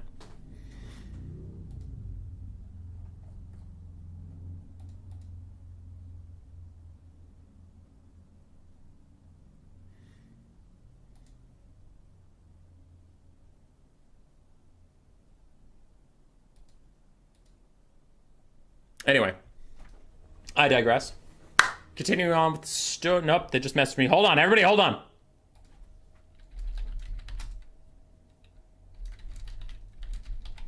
All right, neither me nor the player remembers, so we're just leaving it. We'll leave him in. Yeah. The effigy. It's not a tournament atmosphere. We're just kind of going by the seat of our pants here. Anyway, on with the story, right? So, Galleon's Graveyard. Couldn't find any gasoline, because that's not how those ships particularly do. The Dark Elves then sit around, and they sit around, and they sit around. They are stranded at sea in the Galleon's Graveyard. And for a while they debate, right? They debate sending out some of their people on one of the, maybe repairing one of the ships around here, sending out their people back to Nagaroth, and come back for the Black Ark. And that's immediately discarded because, like, well, we can't leave a Black Ark undefended. It's super holy to us. It's super important. We can't just leave it in the middle of bumfuck nowhere. We got to do something. Then they come up with another plan. Well, what if we attach some sails? We take some sails from here, strap them onto the Black Ark, and get it moving again. No, that's not going to work. This thing's way too heavy. It's like literally an island that you're trying to move with sails. It's not going to work. It's not going to happen. So then everybody looks to Jesse. They look to Jesse, and Jesse goes, what? And they go, I mean, you know, you could ask for some help. And Jesse immediately shoots it down. She's like, no, not asking for help. Fuck that. A couple more days go by. The hunger starts setting in. There's been nothing to, they ain't had nothing but maggoty bread for 3 stinking days. And once again, they turn to Jesse and they say, you could ask for help. We all know you trained with Marathi. We all know you have some connections with Slaanesh. And then as soon as she gets defensive, the first mate goes, now just, all right, we're cool. Everybody's cool here. We know the cult of Slaanesh is illegal to worship under Malekith's edict. That's true. We know it's illegal. You're only supposed to worship Cain, but, like, we all know, and we're gonna fucking die here. So if we all pinky promise not to tell Malekith where you got some ethereal help, let's call on Slaanesh. And Jesse goes, all right. Call on Slaanesh. So after something that is 18 plus rated that I will not describe on YouTube happens, a bunch of naked, sweaty Dark Elves are standing there, hands on their knees, as a portal to the realm of Slaanesh opens, and they're like, all right. And then a tentacle reaches out and says, come inside. And they're like, that's some weird innuendo. I don't like it, and I don't appreciate it, but fine. They go in, drink themselves some electrolytes, get some water, get some food in their system, you know, kind of rejuvenate, get their shit back together. And they're like, all right, Slaanesh, we need a little bit of help. Can you give us some magical energies to replenish our Black Ark and get moving once more, please? And Slaanesh says, no. And Jesse goes, I was worried you would maybe say that. Can I offer you something in trade instead of just asking for things nicely? And Slaanesh goes, yes. I want your soul. Your delicious elven souls. Because those are, canon-wise, Slaanesh's favorite thing to eat. And Jesse goes, counterpoint, charge! And tries to just murk this bitch and find something in the realm of Slaanesh to replace the magical energies or something. But yeah, she's not about to give up her soul. She's going to fight it out, and the army starts to do battle.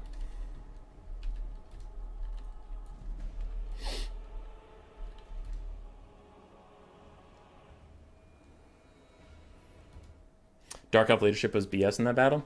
All Elves leadership is BS. For the Slaaneshi army that has been betrayed by the Dark Elves, we have triple Seekers of Slaanesh, quadruple Hellstriders of Slaanesh with Hell Scourges, a front line of devoted Marauders with Hell Scourges, an Exalted Keeper of Secrets of Slaanesh with Acquiescence, Pavane of Slaanesh, and Seductive Glory, and the one Chaos Fury. On the other side, for Jesse's army, we did already see them once before, but Supreme Sorceress of Dark up on her Dragon Mount. We have 2 Harpies, one of which is the Crows of Cain. Dread Spears, 4 Shades, 4 Bleak Swords remain. So it looks like they did cut a Bleak Sword after all, so maybe I missed a Bleak Sword routing or something, but yeah, they cut it, which is fine. 3 Repeater Crossbow Cav and a Scourge on Chariot. And this is a lot of melee cavalry that actually could be quite difficult for the Dark Elves to deal with. Because it's not like you want to use your Repeater Crossbow Cav to stop them. We're in. We're in. Oh, also, yeah, I did mention this is an Exalted Keeper of Secrets of Slaanesh, but it's an Exalted Keeper of Secrets of Slaanesh. Let's see how that goes. What do we have left in the stream, by the way? We have F&G and the Phoenix King, and then we're calling it a day. All right, 2 games left after this one. Unless F&G or Slaanesh beat this army, and then we'll just call it there, because the Phoenix King already played once before. Scourge on Chariots trying to do a little bit of skirmishing, then they have to run away from the Hell Scourges, who now have to run away from their Repeater Crossbows. Are the Shades the bee's knees now? I don't really like Shades. They serve a purpose, and I don't think they're a bad unit, but they're not my favorite unit. They are fine.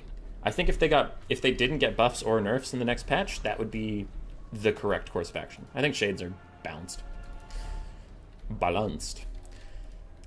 The Hellscourge Marauders are walking into their death, as is their birthright. They're not really here to do anything. They're just here to keep these Bleak Swords in combat while the Cav of Slaanesh tries to actually get something done. We'll see. With this build, I think Slaanesh's best chance would be to take out maybe the Shades, possibly these Repeater Crossbow Cav, if you could, like, net them. But I don't think he brought Phantasmagoria, which I think would have been a pretty pog play. That's the net that also lowers your leadership, and it's AoE. So if you could net those Skirmish Cav and then just charge in, that would be pretty cool.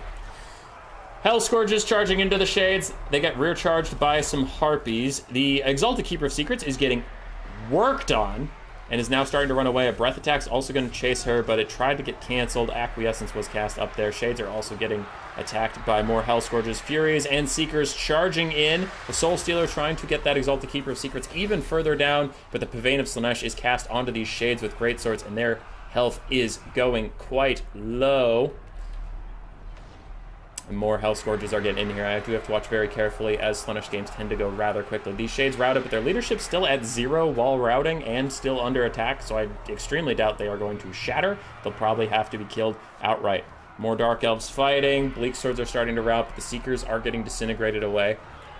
Shades, negative 44 leadership. They shattered, so we did lose a Shade with a greatsword.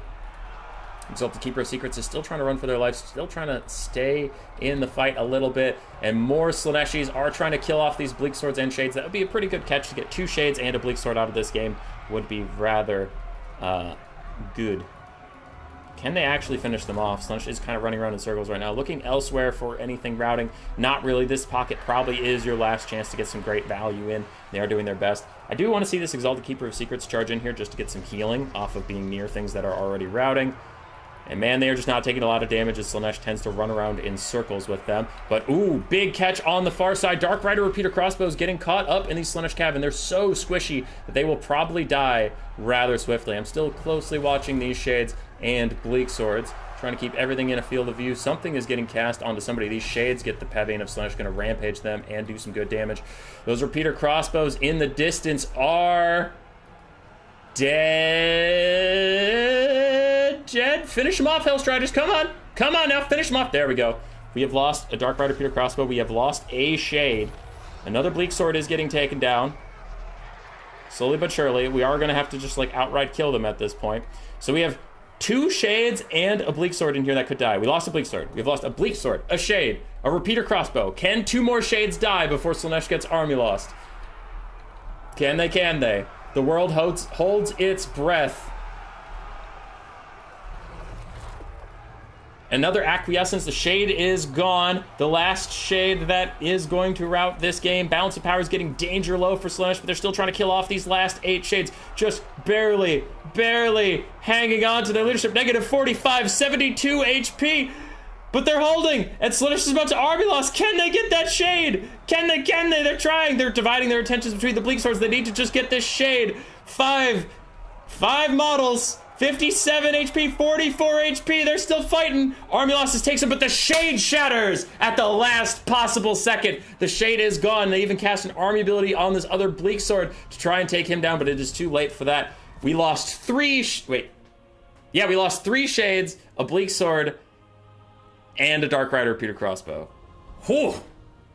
That's a brutal loss for the Dark Elves.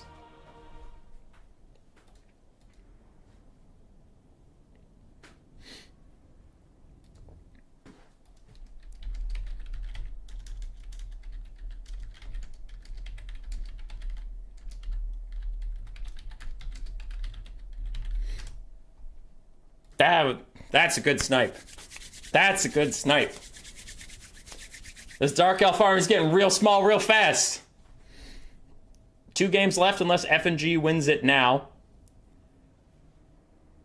If F&G wins it now, we will end the stream. Otherwise, Phoenix King gets a shot at it. If Hardress Warrior survives both of those challengers, then we will just have their army make it home safe.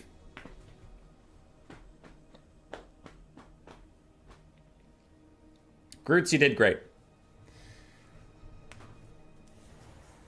Groots, you did great.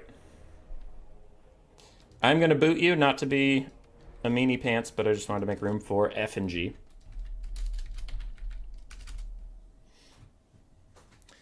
So we're down to 1 shade.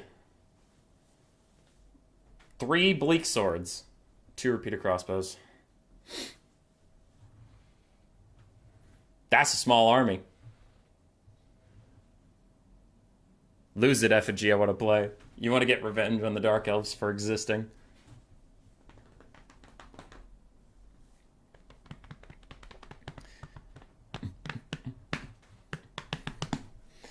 Can this small Dark Elf army really win? Can they? Once again, I will decide on the map once I know who Effigy's playing. Vampire counts.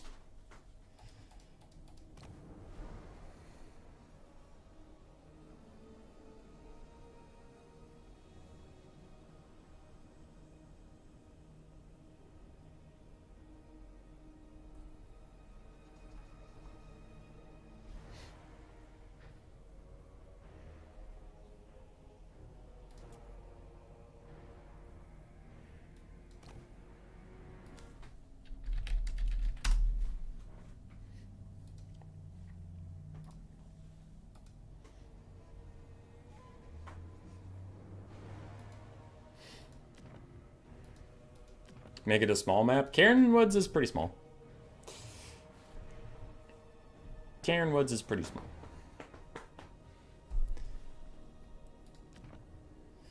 I don't fully know what F&G is going to do with his money. So I got to hang on till I kind of know what's going on here. Alright, it's a generic... Well, he's flipping through stuff. It doesn't matter. As the Dark Elves return from the realm of Slaanesh back onto their Black Ark, Jessie is swole as fuck, juiced with power that she stole from the Exalted Keeper of Secrets. She learned those secrets and she is now keeping them for herself. She is power flexing on nerds. She's walking around with big dick energy, giving ass slaps to all the Bleak Swords and Dreadspears that are left alive. She's feeling good. She's feeling sauced up. And she does some Dark Elf hand waving. Woo, woo, woo. Gets the Black Ark back on its way back to Nagaroth. Holds full of plunder from their time in Cathay, then their time in the Galleon's Graveyard, and then even some stuff they stole from the realm of Slaanesh. They're chilling. They're big chilling. But they're not the only ones on the high seas. No. A vampire is wandering around those seas. He's looking for Luther Harkon. He has a message to deliver him from the Blood Dragon Vampire Lord, Abarash, Aberash wants Luther to come back home for a little bit of a tournament, but he can't find him. He can't find Luther, so he sent out this random vampire lord to go get him. Yes. So this guy's out sailing the seas. He's got a bunch of zombies rowing on a boat. He's got some sails and stuff. And he comes across this Black Ark. And in his mind, he's going up to the Black Ark, and he's going to be like, hey, have you seen Luther Harkon? Like, have you seen a ship that's like this and this? He has all the descriptions. He's ready to go. He's ready. He's ready to be a good guy. Dark Elves just see a ship full of undead. Like, nobody's really at fault here. The vampire just wants to get some directions, and that's fine. But when the Dark Elves see a giant ship of undead coming straight for them, like, I mean, what are you going to think's going to happen? So they turn the Black Ark, they turn the Black Ark's bolt throwers over. They start firing at the vampire, and the vampire's like, hey, what the fuck, dude? Okay, if that's how you want to play it, then that's how we'll fucking play it. And he starts to board with his zombie hordes. Can the Dark Elves defend their ship? Why is his name censored? Because it's effin', and like the CA chat censor is kind of nutty.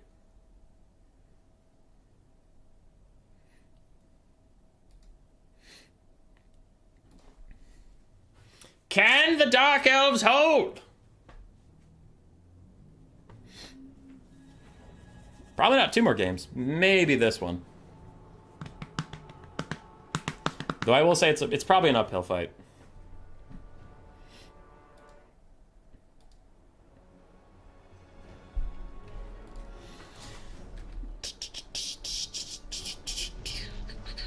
For the Dark Elf army that is left, you've seen it all before, but they are all triple gold chevrons at this point. We have 2 Harpies left, one of which is the Crows of Cain, 1 Dreadspear, 3 Bleak Swords, a Scourge Runner Chariot, 1 Shade, 2 Dark Rider Peter Crossbows, and, of course, Jesse. The whole story is about a Black Ark, but there's not a single Black Ark Corsair. They started in the ocean! I'm doing my best! For F&G's, his own version of a crew. I guess they're not pirates, right? Because in this narrative, they're just sailors. Like, not everybody who sails around in a ship is a pirate. They're just looking for Luther, but they themselves haven't done anything wrong. Anyway, Stearnsman, other graveyard, 5 zombies, 4 Black Knights, 2 Direwolves, 2 Bats, 2 Vargeists, and what's a vampire-y name? Alright, first person in chat to name this person names this person. Go. I'm just going by first come, first serve in the YouTube chat. Whoever this is does have Storm of the Night. It's like the Tempest knockoff thing, and then Invocation and Heck and some buffs, but the only spell is Invocation and Heck. Ooh, and Van Hale's Dance of God. Lloyd. Alright, Chalk Cow.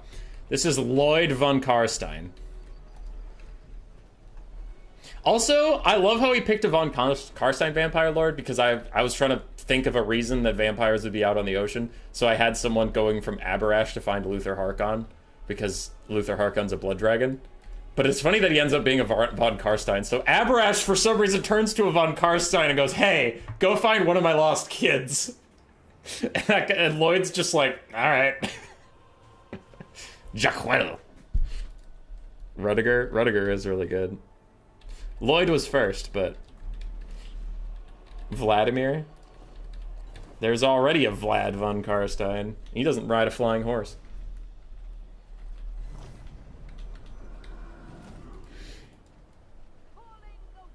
I am super concerned for the Dark Elves. Like, just looking at this Vampire Count's army, I think they're mega fucked. Not just regular fucked, mega fucked.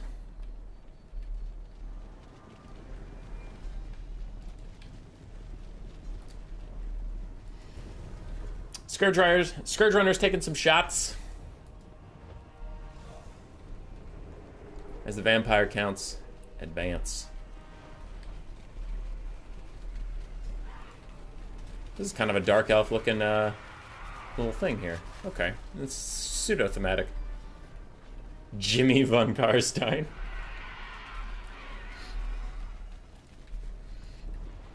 Effigy is walking his zombies up, trying to take as little damage as possible from the skirmish elements while his slow-ass troops get into position. They're shambling. Sorceress doesn't seem to be fully kitted out. Does Hardress know he can get additional items and spells? He didn't know he could spend his money on chevrons and such. I did say unit upgrades, but there is a pretty significant language barrier between me and Hardress, and this event does require a bit of explaining, so, like, I'm just kind of letting it go for ease, because I just don't really want to, like, sit and explain and, like, deal with that kind of stuff. And they seem to be just having fun with it, so as long as everybody's enjoying themselves. But yes, you are probably right. Crows of Cain get in a fight with the Fellbats of F and G.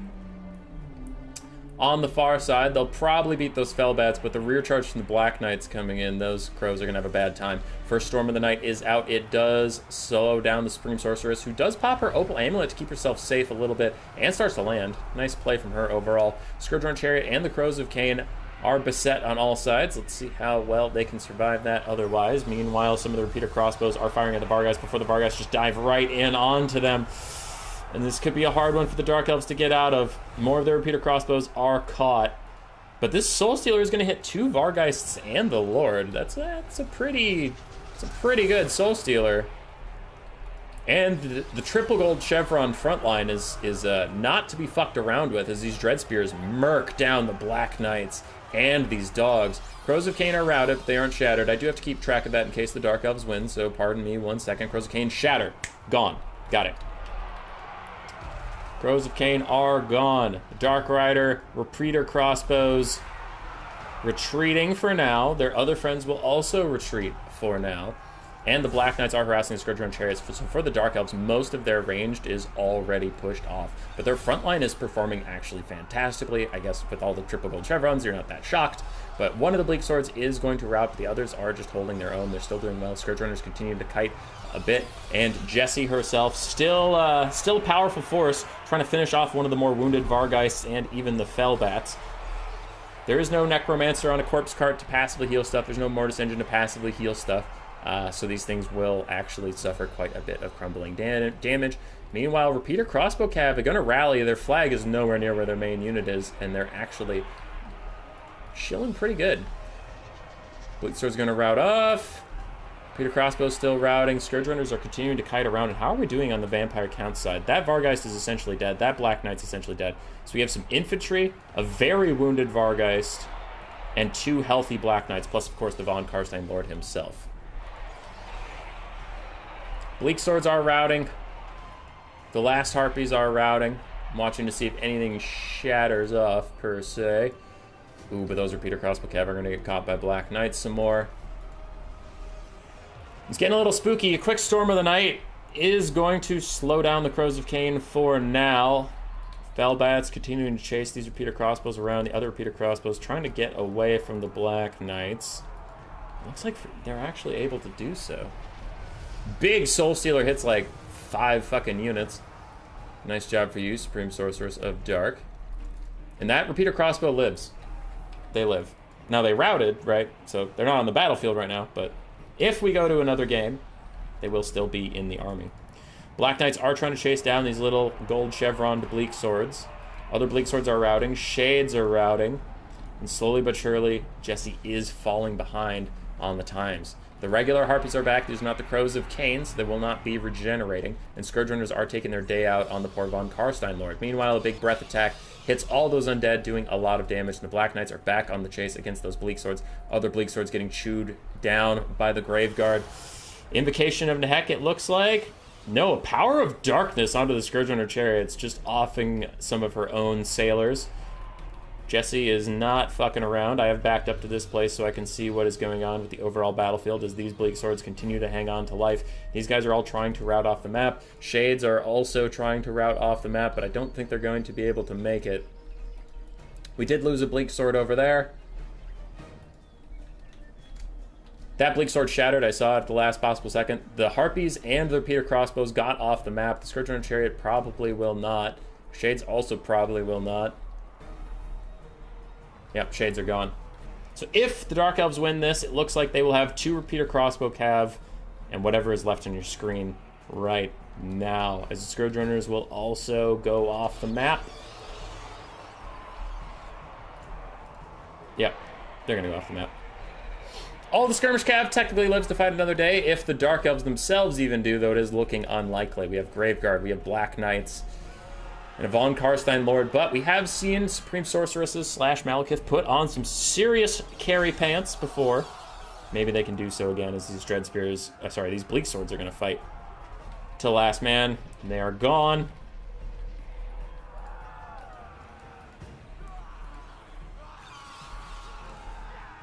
And it does not appear Jesse will be getting home to Nagaroth anytime soon,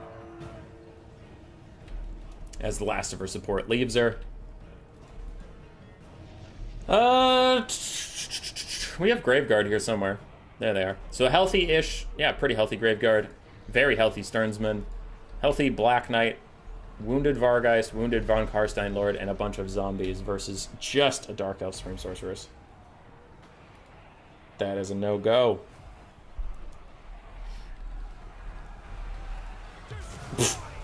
Fucking slaps her with the Storm of the Night while she's already on the ground. I mean, it still does the damage. It's fine. Just looks funny. Nukes her. Opal Amulet gonna try and keep her safe. She's definitely saving up another Soul Stealer as she's surrounded by zombies and Graveguard and the Stearnsman and the Vargeist. Army losses is just gonna hit. And that'll be it. Jesse refused to take the parlay of a vampire count, and he swarmed over her wounded Black Ark instead. Not knowing its significance, the vampire count, after he killed all the Dark Elves, did summon one of their spirits, asked where Luther Harkon is. They said, I don't know, and he said, shit, and left, got back on his own boat, and kept rowing. And now, in the middle of the ocean, there is just a Black Ark, completely unmanned, full of dead Dark Elves, and if you stumble upon it, you're gonna wonder what the fuck happened here.